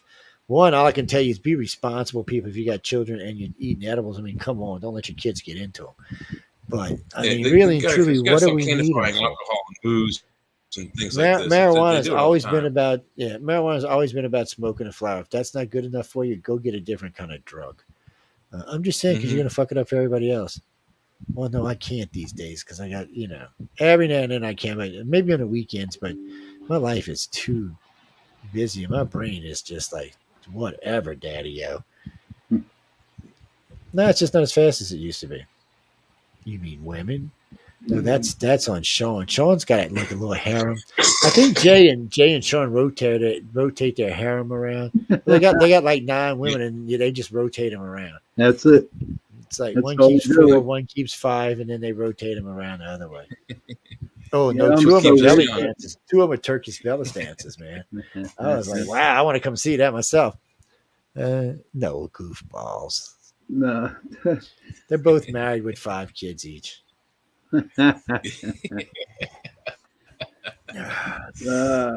Maybe 6 kids. I forget.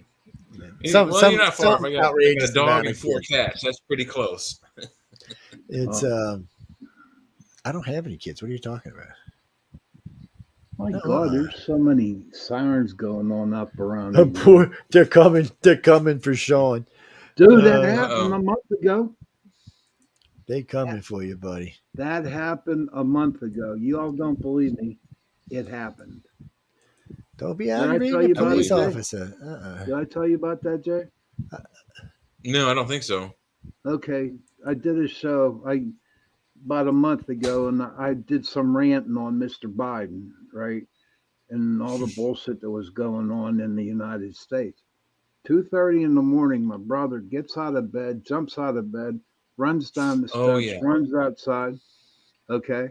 2 cops across the street from my house, 2 in the back alley from my house. You know what I mean? I'm Yeah, I just remember like, now you told us that. Yeah, yeah, that's amazing.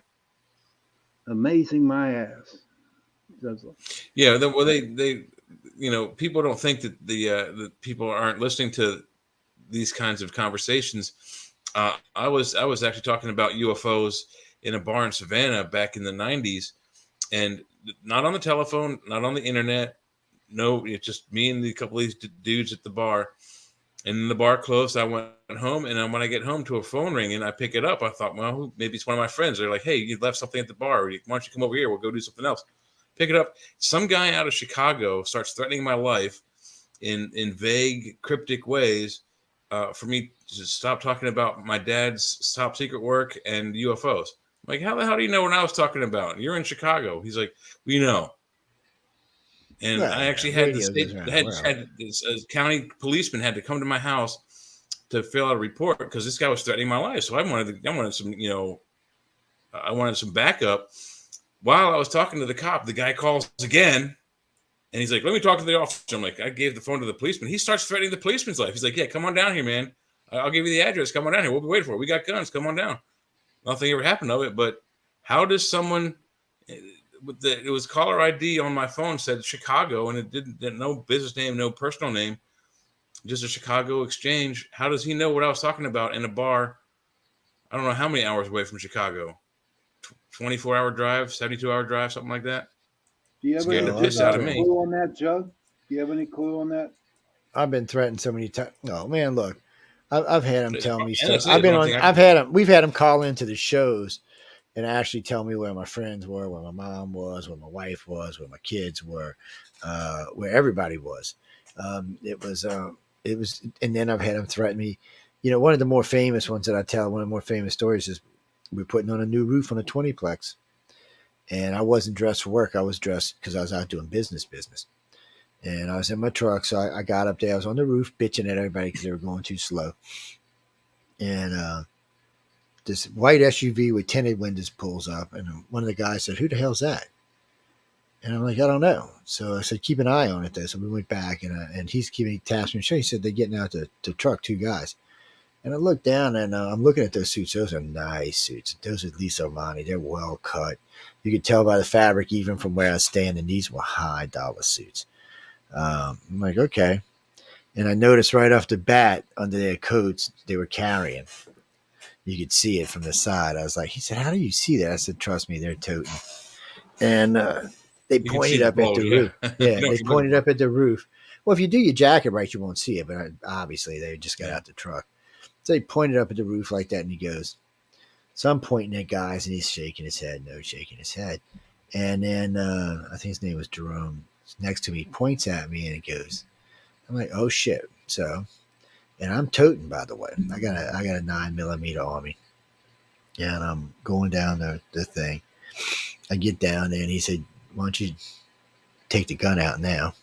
So I turned around, put my hand, let him grab it, and he put it on the hood of the truck. And I don't think I've ever told you about that before. Anyway, he's telling me, he goes, so I just want to tell you, you know, your wife is at the doctor's and she's waiting on her. She had her appointment and everything was good. Not only did he know where she was, but he knew the results of the test. Wow. He told me what class my son was and what my son was doing in the class at that moment. He was telling me where my stepkids were. He told me a lot of stuff. And a lot of people told me where my mom was. Then he goes, "You know, Joe, we really like what you do, and we appreciate that you make so much of this public and help get this out there." He said, "But you've been warned about the agenda before." And he said, "You do a lot of driving. It wouldn't be a big deal for a rig to just push you off the road somewhere and kill your ass and your family for that matter." And I looked up at him. I said, "I don't really take the threats well, do you?" He said, "We know that."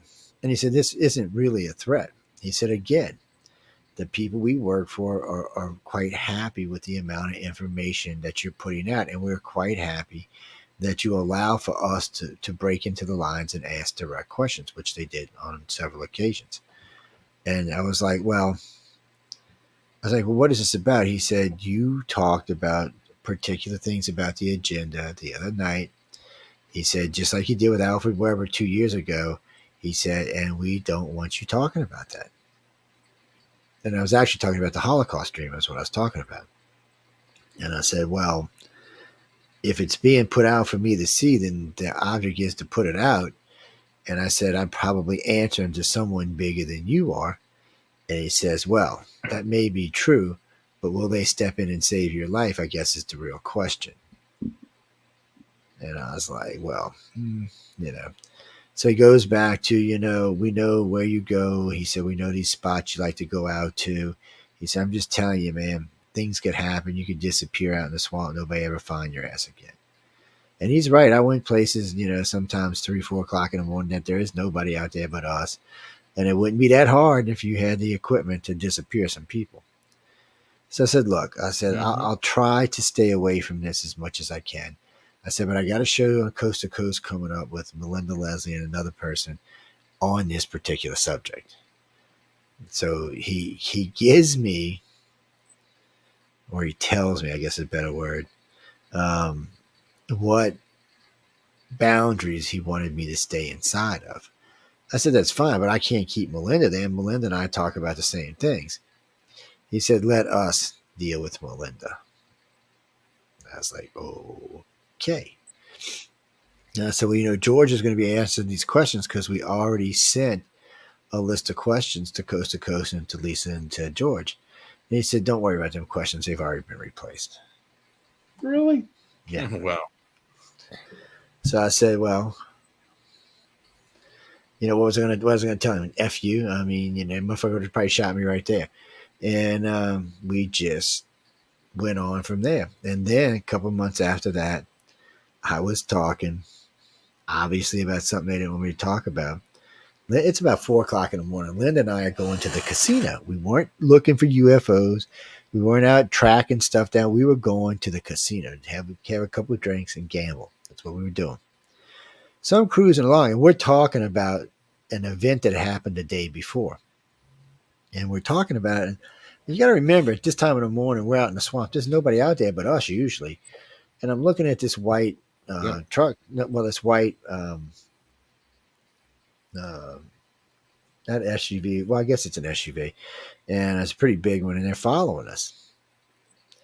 So I said, I wonder if they really are following, because they had been behind us for a little while. And it was starting to bother me. And we were talking. I said, well, let's find out if they're listening. I said, we'll just turn up here right quick and head out to the casino this way, and they'll have a hard time catching me. So I was in a sports car, so I just pulled the emergency brake, spun the car sideways. I was doing about 75 and straightened it out. So when they went to turn in, I just flipped it as a U-turn and came back around and hit the main highway and punched it. I was doing a good 130, 140. And they had no idea where the hell I went. Okay. So stupid on my part, by the way. But still, like, we got away from it. No problem. We get to the casino. We're parked. We're getting out the car, and I look down at who is sitting below us. I was like, he looks up at, so he was out the thing looking at me, going, smiling all big and stuff. I was like, yeah, why don't you kiss, you know, my what? Why didn't you just invite him to have a drink with you? And I did, actually. Well, I told him, I said, I said, you want to come to dinner? We're getting ready to go have dinner. And we were going to the buffet. And he just looked at me and shook his head. I said, you sure? I said, so you're just going to follow us around all night? I said, because you know we're headed to Florida after we leave here. And he just kind of looked at me, and that's where we were going. And then we left there, and we stopped at the treasure chest where he followed us. Well, him and the other guy followed us there, where Linda walked in and won like $1,600, $1,800. So we took off and went to Florida and spent the night down in Florida and you know, hung out at the beach and shit. Did a little UFO hunting. They followed us the whole time, the whole entire way. And still today, if you know, it's weird. You won't see anything around except if we decide to head out to certain destinations. Usually within a half an hour to 45 minutes of us leaving, we pick up a tail. And it's mainly because they're not sure where we're going, because we've had several big events happen over the years. And if you would happen to be lucky to be there when it happens to us, you might actually get to see it. But if you're not, you're not. So they keep a good hardcore. It's also how they keep an eye on all their labs and stuff like that. Is by knowing the people who speak about this publicly, it makes it easier to keep track of. Mm-hmm. With me, you just never know because I've been known to be sitting watching TV at 2 o'clock in the morning, reach over and say, "Come on, let's go for a ride," and boom, next thing you know, we're in damn Florida or Georgia or somewhere like that looking for stuff. And so but I've been threatened. And then Frenchie came in from France, spent 10 days with me getting hypnotized. We got threatened. So I love this. We go to this place out of Honey Island Swamp to go sometimes just to go look at the stars. So I was showing her this place where there's been interaction with the Greys. So out of nowhere, this Hancock County cop pulls up. I'm not kidding you. Hand in the air. I've been going there for 30 years, never seen a cop, not one time. Not once.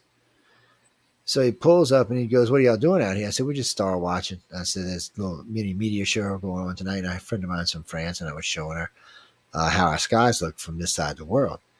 And he's like, "Oh." He said, "Well, I wanted to let you know that the Navy is out doing live fire testing." I'm like, "Wait a minute. The Navy's out doing live fire testing on civilian territory?"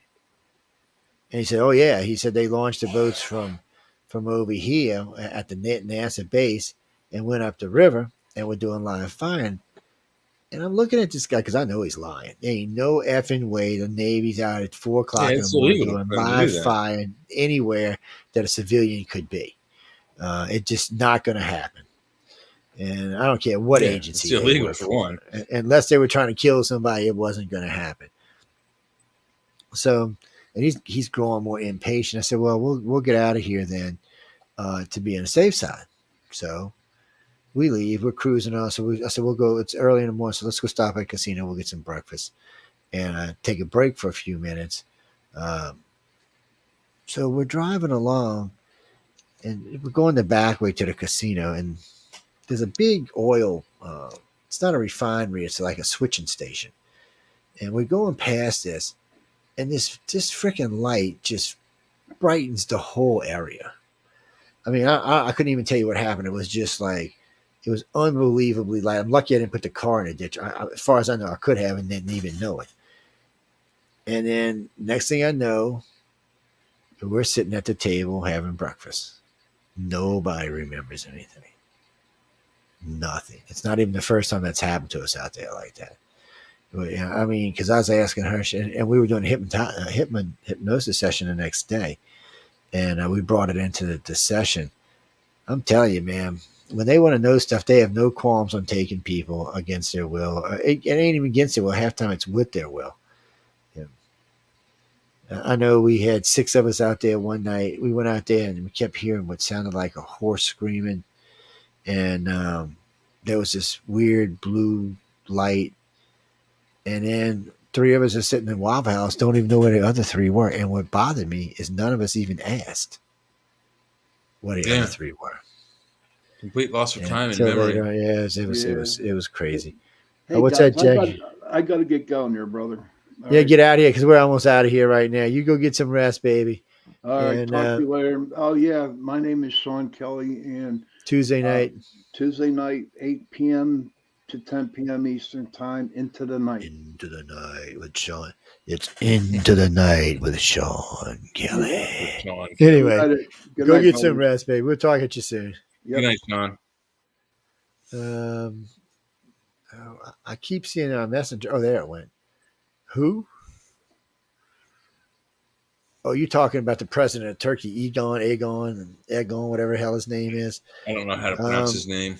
He's Oh, you worried he's going to sign up with Russia or China? He might. I mean, he's got a lot of our weapons, so he's not going to be able to get any parts once they break. He's got a lot of our weapons. They're NATO, and I don't think he trusts. We have several missile bases there too that he can take control of as well. So I don't think he really trusts Russia or China. No, he probably don't trust us either, but he just trusts him less. Yeah, that's what it is. I don't know.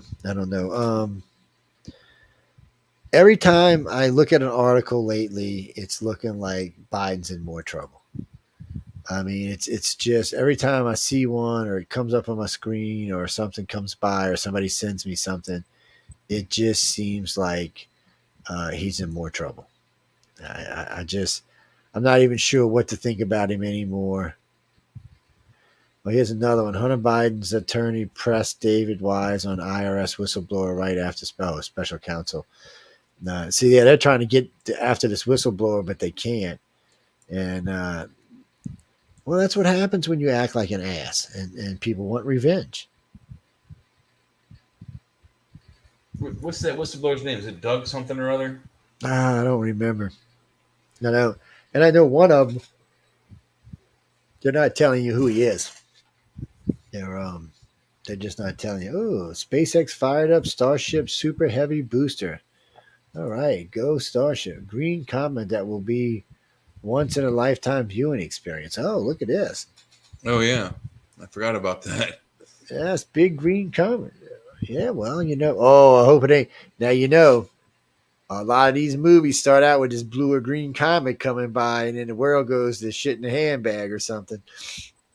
What was the one when it was a comet and then it turned out to be a vampire spaceship? That's got Patrick Stewart in it. It is called 1980s. Yeah. The girl was naked the whole movie. Damn it, Joe! Now you got my brain working. All I remember is the girl was naked the whole movie. That's all I remember. Yeah, she was a Czechoslovakian model, and I think she was only like 21 when she did that movie. Why is it? I don't know, people. When is it going to be? August 12th, 2023. I think that's already passed. I think somebody might have made a boo-boo here. Yeah, August 12th was just a few weeks ago, guys. We're September now. Yeah, it's September. Winter will be upon us. People, they're never going to tell us about a comet that's going to collide with us, okay?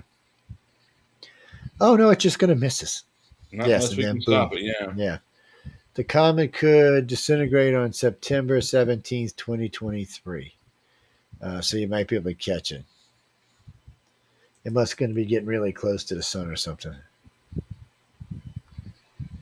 I've seen a couple of comets over the years. Mm-hmm.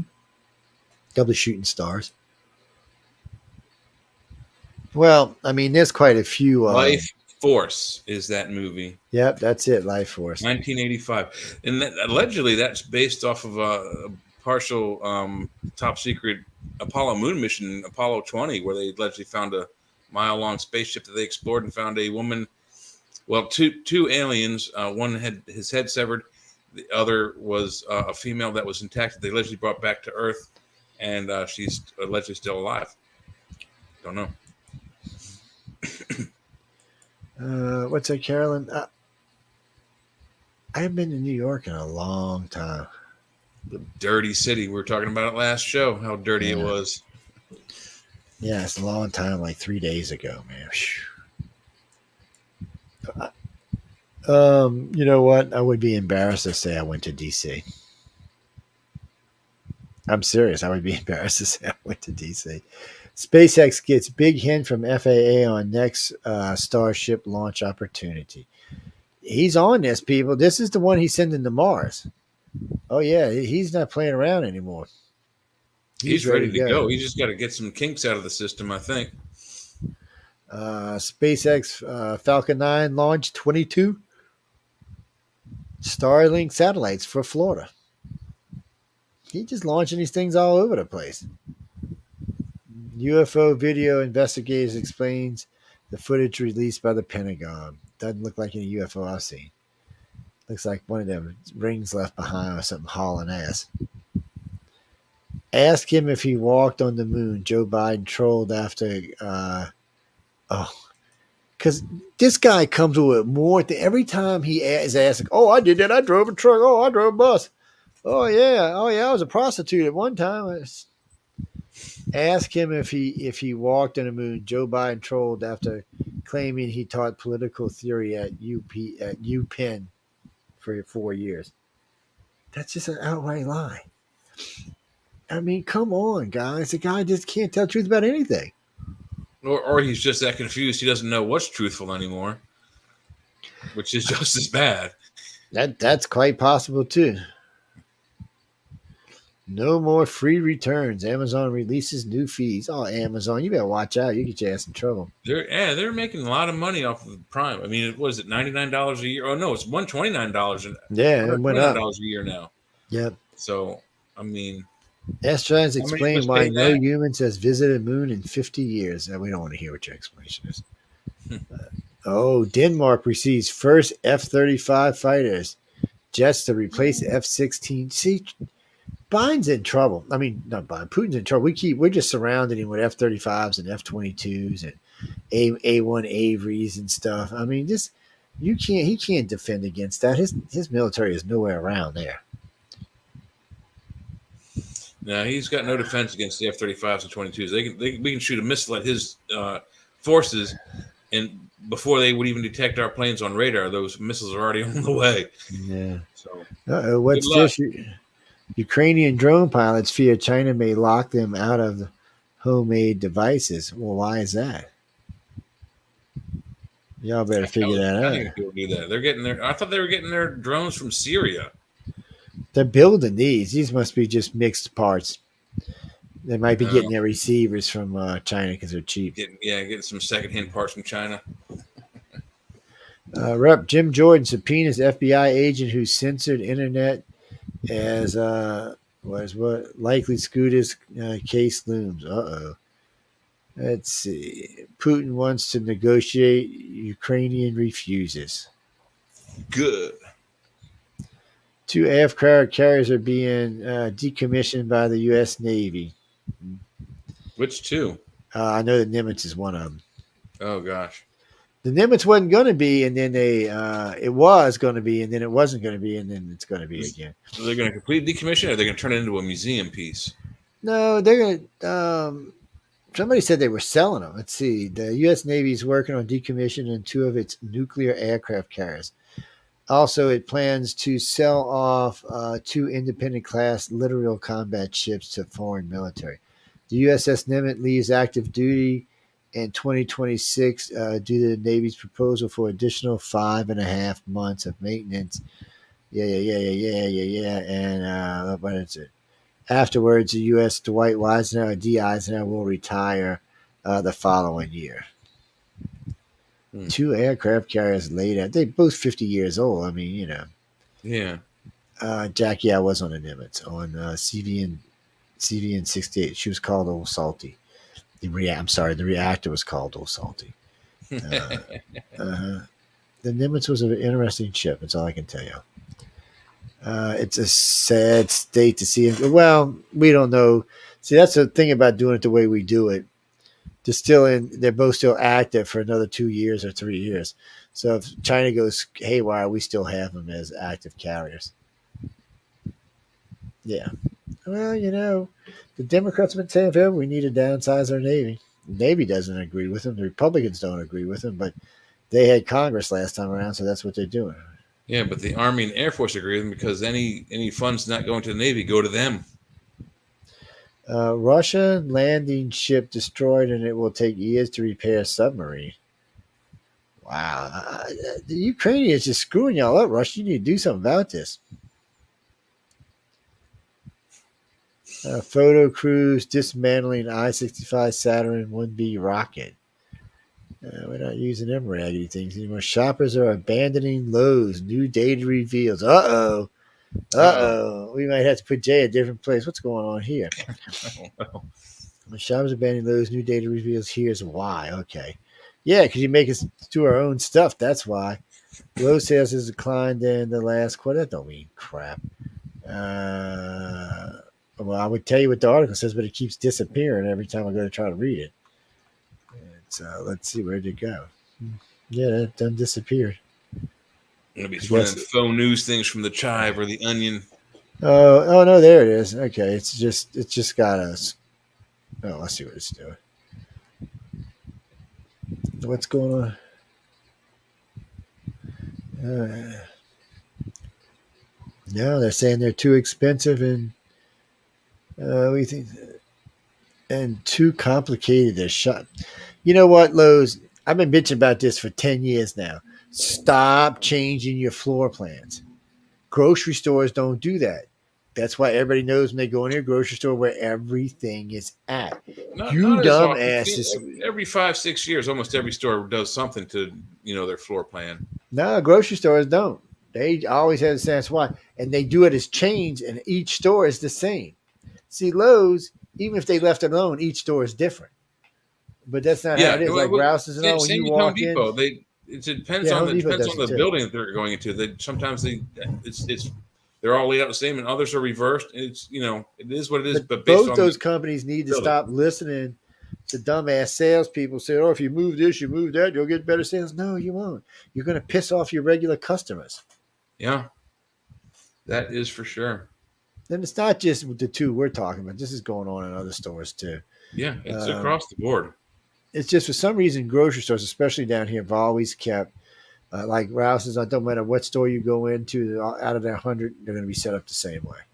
Yeah, that is true for the most part of most grocery stores. That's Kroger, Piggly Wiggly, Safeway. Well, because that's the way it should be. Because that way you know where everything is. You don't have to waste your time looking around. Home Depots and Lowe's are trying to get sales where they're not going to get sales. And, and think about this. Down south, we don't go grocery shopping. We go Krogering. How many other grocery stores do you know that they use the store's name to go grocery shopping? And it doesn't matter if they're going to the Kroger or the Piggly Wiggly. If you're going out to go groceries, it's called Krogering. And no one says we're going Safewaying, we're going Gianting, we're going Giant Eagling, we're going. We're going somewhere, people. Damn, they just took out a really nice Russian ship. Russia, stop running your ships through the Black Sea. Go park them suckers somewhere. And do they really need naval support for this little skirmish? I mean, apparently they do. Apparently they do, and they keep losing ships over it. James Webb Telescope has discovered possible signs of alien life. Well, no kidding. So I read this the other day. If this is what I think it is, so it has the ability to scan through atmospheres and stuff. Well, it found this water planet, and it found, what did they call them? DMSs. Which usually are only found on planets with life. It's 120 light years away from us. Yeah, I heard about that. Yeah, so it's an interesting read, people. It really is.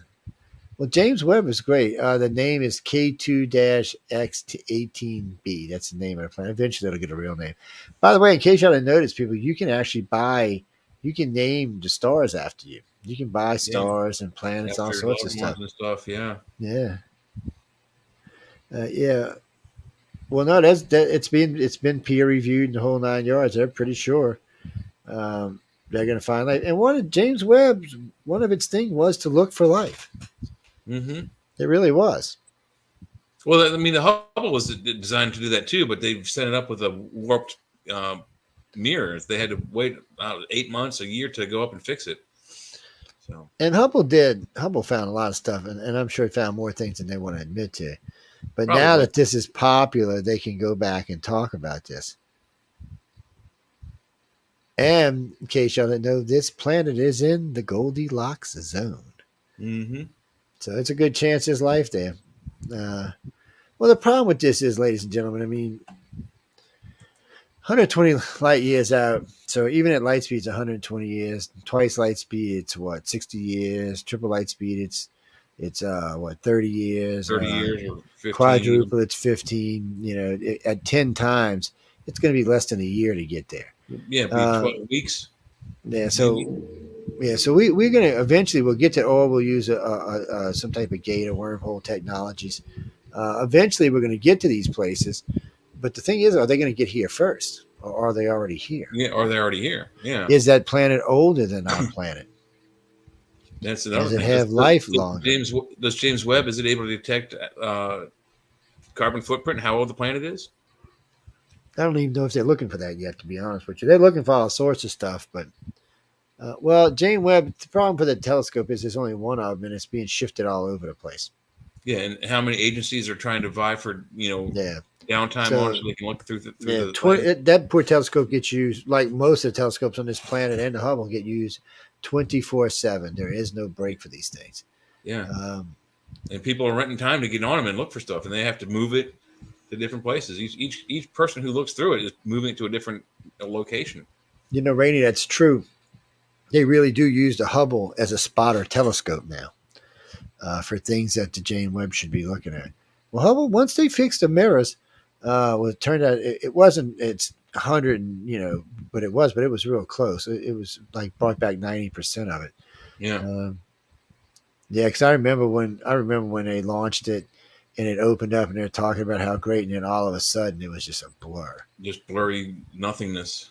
You know, I fell for them guys. I mean, this was an expensive project. Yeah. No, it was somebody polished the mirrors wrong, if I remember right. Yeah, it was. I think it was just one mirror was polished wrong, but maybe it was more than one. But yeah, I think it was just one. I think it was a big set up a replacement for it, and that takes time and money. Yeah, I mean, you had to fly a shuttle mission up there. You had to crew it up. You had to get the new mirror. You had to figure out how you're going to install it. But doing stuff in space isn't that easy. So, put this in perspective. You got a wrench in your hand. You put the wrench on the nut and you do like this. Well, remember, there's no gravity, so when you push like this, your body does this.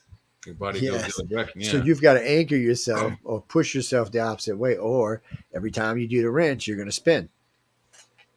Yeah, well, there's nothing in space to keep you still.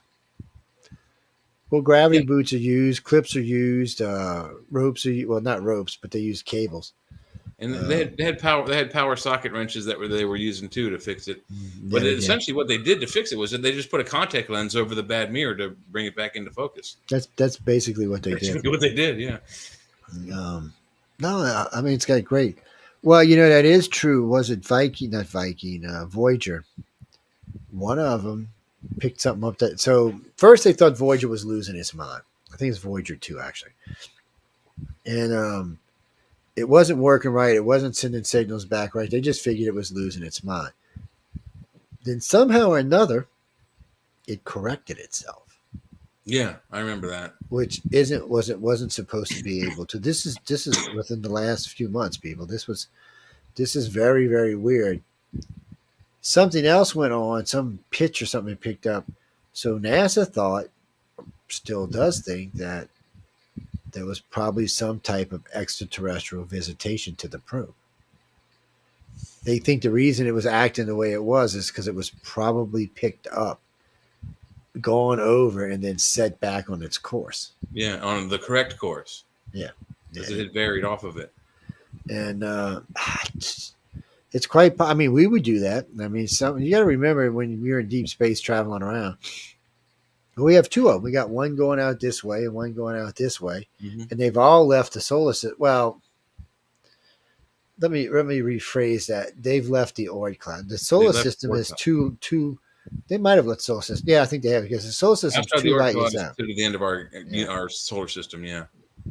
Yeah, just the solar system is 2 light years. Well, what we consider the solar system is the effect of our sun's gravity on the bodies in the solar system we live in. So the effect of our sun is about 2.5 light years out. What's interesting about that is Proxima Centauri is only 3.8 light years out, and its sun's probably about 2 years too. So they're damn near overlapping each other. There's only going to be a small space when we're traveling to get there. Yeah, it's 3.98 light years.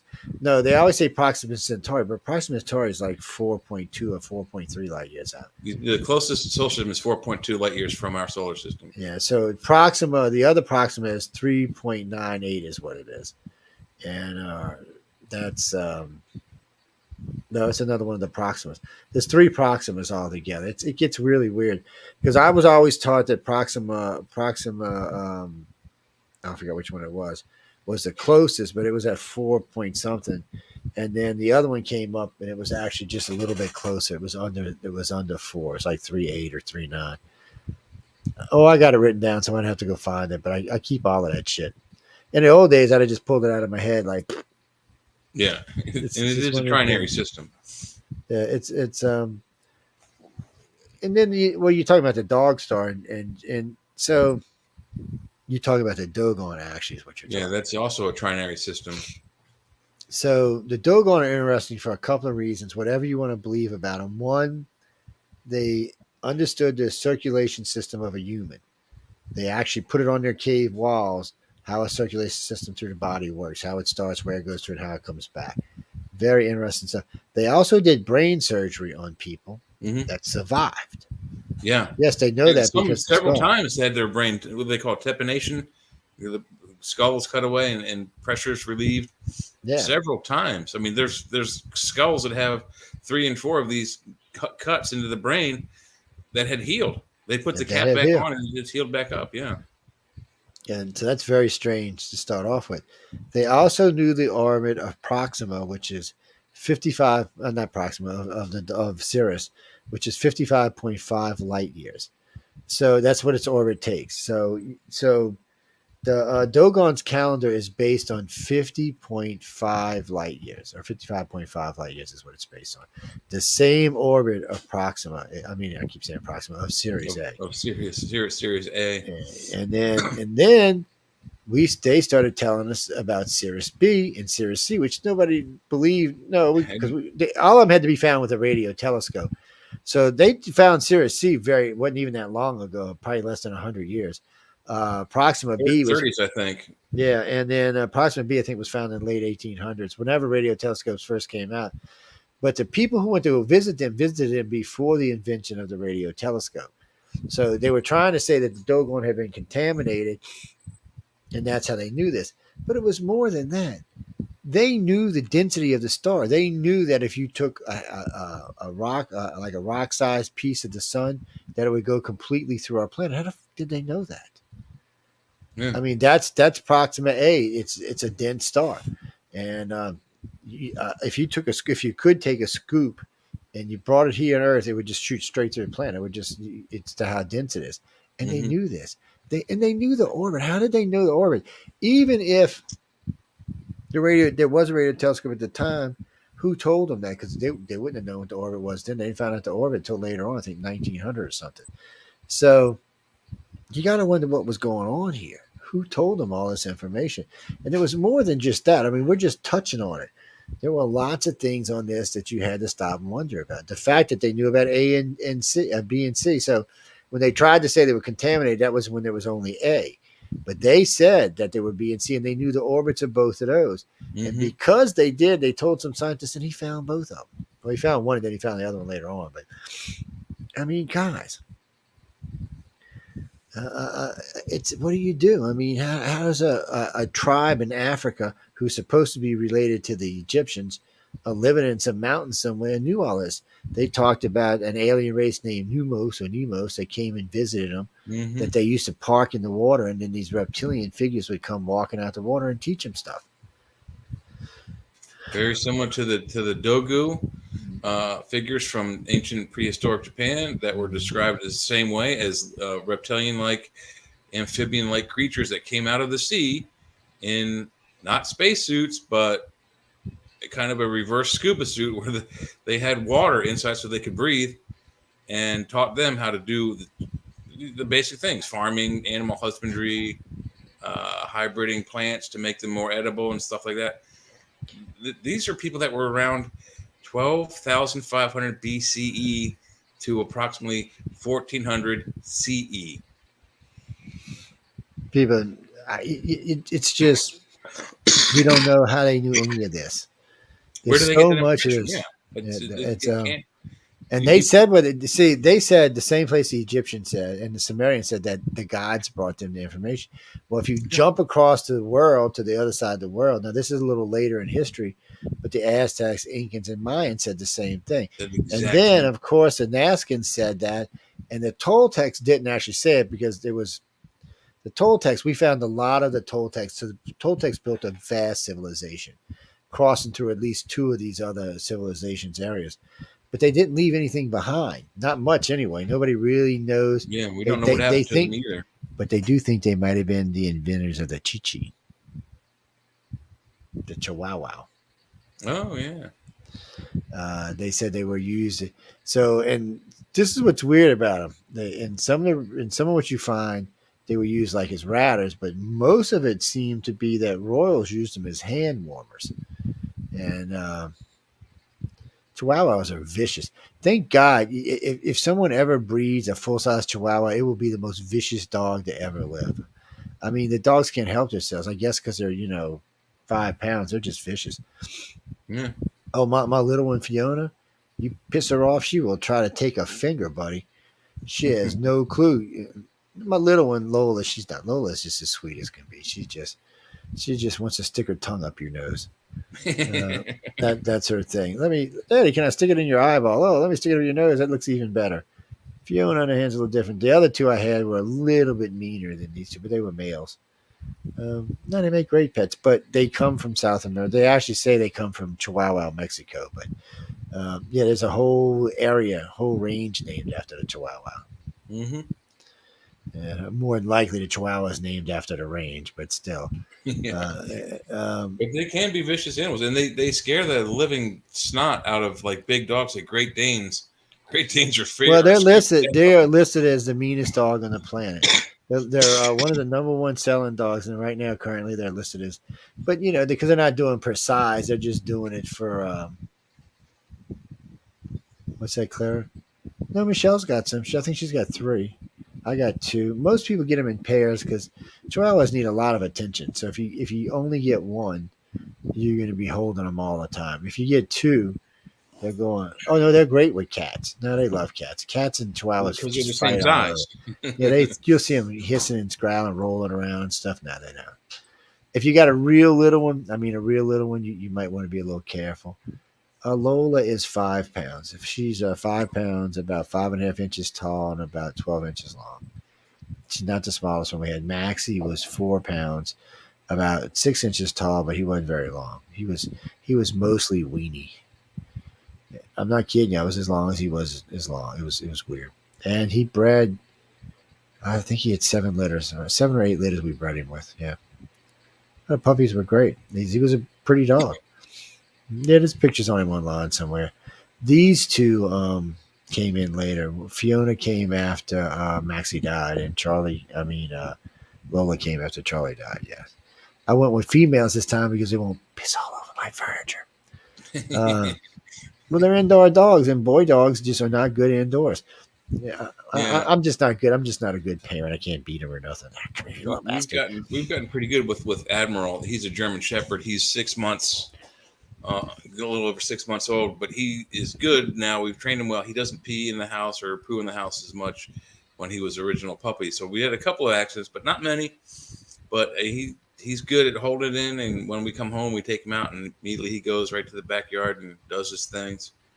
So, but he's also very needy. German Shepherds are very needy and need to require a lot of attention. Let's see. Sarah Morrison sent us this. Who is Eric Schwen? Oversight Dems confirm Hunter's business partner managed Joe Biden's finances during VP tenure. Holy smoke! Somebody's going to jail. Yeah. Man, I'm serious, people. That's a big breach. Well, Joe seemed to be on the VP. He didn't think he had any rules. Mysterious special operations Russia pilot vanishes with valuable cargo mysteries. Oh man. Oh, I know what you're talking about.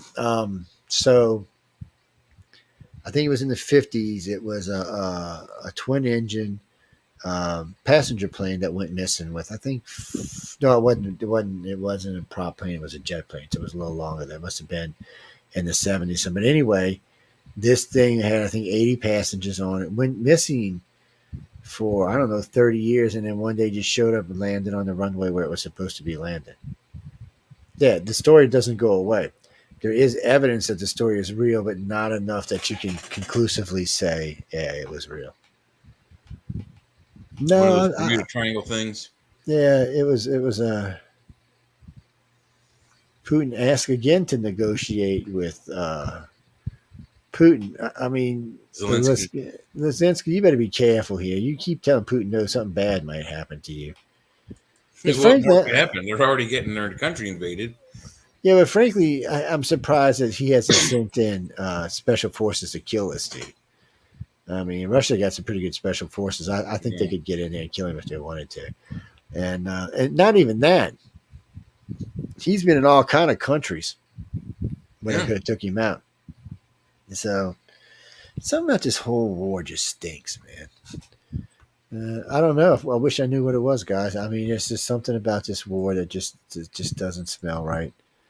Yeah, Um, and the whole idea is that Putin's going after Nazi assets that are allegedly there. I mean, we don't know why he's even there. The explanations for the war are just they don't make sense. yeah, he said that they were becoming a Hitler-like regime, and that's what they were doing. I don't. It's one of those things that I'm dumbfounded to know what is actually going on here. Yeah, it's Denise, we got. You know what? Hold on, I'll find that for you. We got about 5 minutes. Let me see right quick. Let me see. I haven't checked them today, so I will check them right now. So their top stories. Usually I do the top stories off of 5 sites, but today we were talking about a lot of other stuff. Uh, uh, well, Iran. There's a lot of stuff going on in Iran. U.S. residents rush as Windows PC speed up giveaway revealed. Wait, what? huh? What? Hold on. Now I got to see what this is. Sorry, I got to go see what this is. Latest Windows users urged to do this today. Keep their system healthy. What is this? Your Windows PCs. Sounds like a phishing news. Microsoft recently announced that they too had and definitely a large number of security issues with both 10 and 11 operating systems. With 7, okay, yeah. Well, you know what? When I get something officially from Windows and not for some bullshit company, I have no idea who you are. I'll consider it a thing. Don't install it. Yeah. Yeah, that just sounds like Trump lawyer Gina Kills turns on something narcissist ex-president. Okay, death toll. We're still talking about the Hawaii fires. You know, that was somebody needs to tell me why. What's his name hooked up with Oprah? I'm still confused by that. Why would The Rock do that? I mean, Oprah is so hated in our country ever since Obama that why would anybody? I mean, she lost her whole television show. She had to go start her own network just so she's back on TV. Yeah. And it sucks. Yeah. It's not doing real well. Oh, no, she's rich, people. She's worth about $2 billion. Death toll from Maui wildfires drops to 97 with 31 missing. Everybody keeps telling me the rich people are going to buy up all the property, but the governor said no. Yeah. He put a rule on it saying you can't do it. Sorry. You'd have to buy for way more than it. Dish-shaped UFO from Pentagon footage spinning in the air was never real. How did that not surprise me? Yeah. Who said that? Was that CNN? Did he just fall asleep? President Biden is, yeah, he did. He fell asleep on the podium. Oh, jeez. Well, you never know, guys. The Maui thing was a joke. So, well, no, Jason Momoa found out that The Rock and Oprah had his name on there and Dolly Parton's, a bunch of people's names on there. Of course, they called and said, please remove them immediately because no one could believe that The Rock was hooked up with Oprah. That hurt him in so many ways. I don't think he realized what that's going to do to him even long term. That was just a big mistake on his part. And he was doing pretty good. I mean, he got the rights to the Jumanji movies. He made those 2 sequels to the first one. Yeah. So he's trying to commit career suicide, it sounds like. That's what it sounds like to me. Former Surgeon General rebukes DeSantis administration claims on COVID vaccines. Oh, that's what the CIA was paying off. They were paying scientists and workers who found out that the COVID was leaked from the Wuhan lab. That's what they were paying people off about. Biden under fire for accidentally calling minority workers those without high school diplomas. So if you're a minority worker, you don't have a diploma. That's what he said. And this guy's in charge of the largest, biggest, or the most powerful country in the world. Yep. Oh, here we go. We just found a molecule on another world and only live in organisms. Yeah, I saw that also briefly. That's fairly impressive. Yes. Well, no, guys, we got to go in just a minute, though. Ukrainian soldier says U.S.-made Bradley fighting vehicles are priceless and nightmare. At nighttime, sorry. Yeah, well, U.S. don't build crappy vehicles. We don't want to get killed. Wait, what is this? Perseverance rover spies avocado rock on Mars photo. Okay, I don't know. That's just stupid looking rock. Well, no, they have that door people that was cut. That door wasn't that big, but that thing was cut. There was no way you could tell by the shape. I mean, it was smooth. It was rounded on the edges. Something cut that. That wasn't just accidental. No telling what's on Mars, and they don't want us to know right now.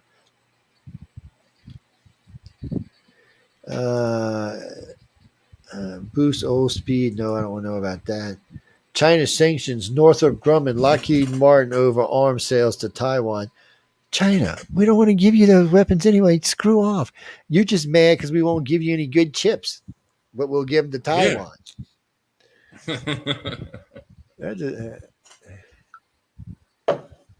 Oh, IRS whistleblowers handwritten notes released. It's a bombshell. Boom. This is MSM we're on, by the way, guys. So, yeah, these aren't pro-Trump people here, but still, when you hear good stuff. So does that mean we're going to get really good returns this year? Let's see. The person's handwritten notes of the IRS whistleblower Gary Shapley has been released. The following is a bombshell testimony against Joe and Hunter Biden. Holy Spinoli. Nice. Oh, yeah. He's got shit all over the place. He said he had documents. He wasn't kidding either. He's got them. IRS whistleblower Gary Shapley note October 22nd meeting with alleged U.S. Attorney Wise said that he was not decision maker on Hunter Biden's charges.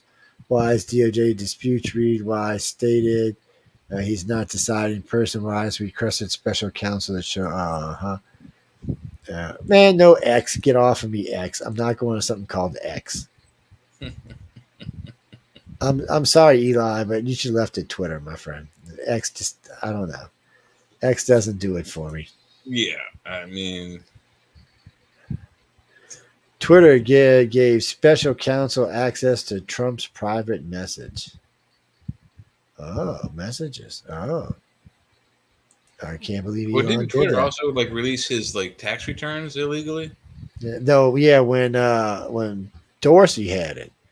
But this is under Elon. I was kind of surprised to see that. Either that or there's nothing on it to worry about. No, we got to get out of here, guys. Libya's chief prosecutor ordered investigation into collapse of 2 dams amid floods. Ooh. Wait. New Mexico governor suspends guns in cities, parks, and playground. I don't think you have that right, sweetheart. I think that's going to be challenged. Yeah, I think the Supreme Court of the state's going to kibosh that one. White House goes to war against Biden's impeachment inquiry. I bet y'all are. Yeah, of course. Why would we want someone who's a criminal to stay in the presidency of the United States? Auto worker strike creates test of Biden's goals on labor and climate. Yeah, I heard about this. They're gonna round robin it. They're gonna strike at one factory, then the next day the next factory. So they're gonna do Ford one day, GM the next day, and the other company the third day, and just keep rotating that way. That's gonna. Ooh. Think about the prices of cars coming up.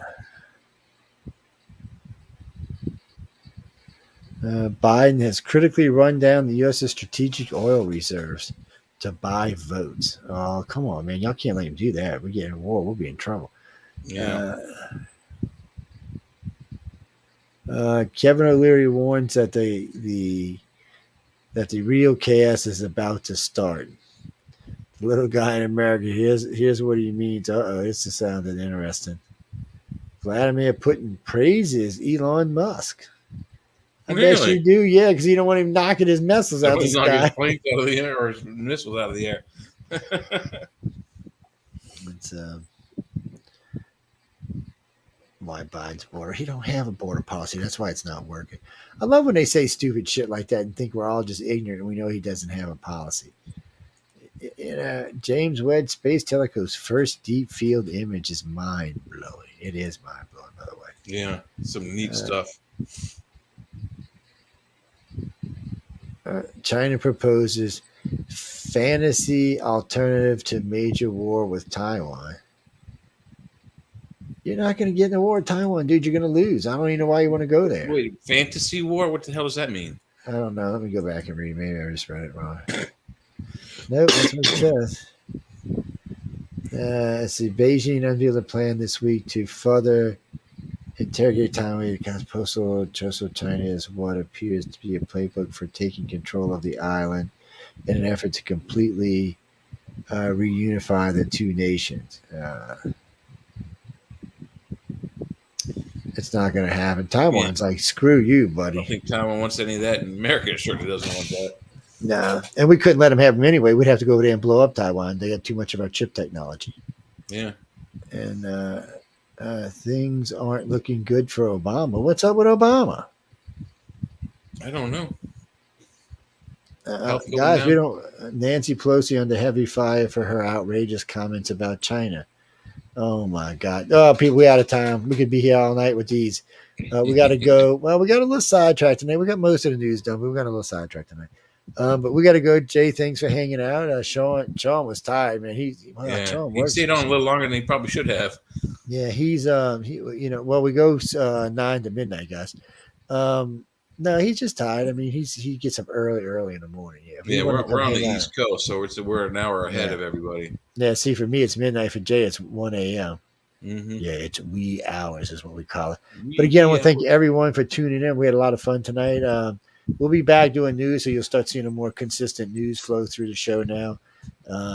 Well, we like doing the news. And there was a lot of news. We just got sidetracked, like I said, but there's a lot of news to cross. And like I said, I usually keep 5 or 6 news sites up that we go through. But tonight, we just wanted to talk about Biden for a while earlier in the show because he is losing his mind. Yeah, he's the guy who makes us either safe or not safe. So, but I know again, Jay, thanks for hanging out, guys and girls. Thanks for tuning in to United Public Radio and News on the Flip Side with Joe and Jay and Sean. And I hope everybody had a good time. Good night, and stay tuned for Spaced Out Radio.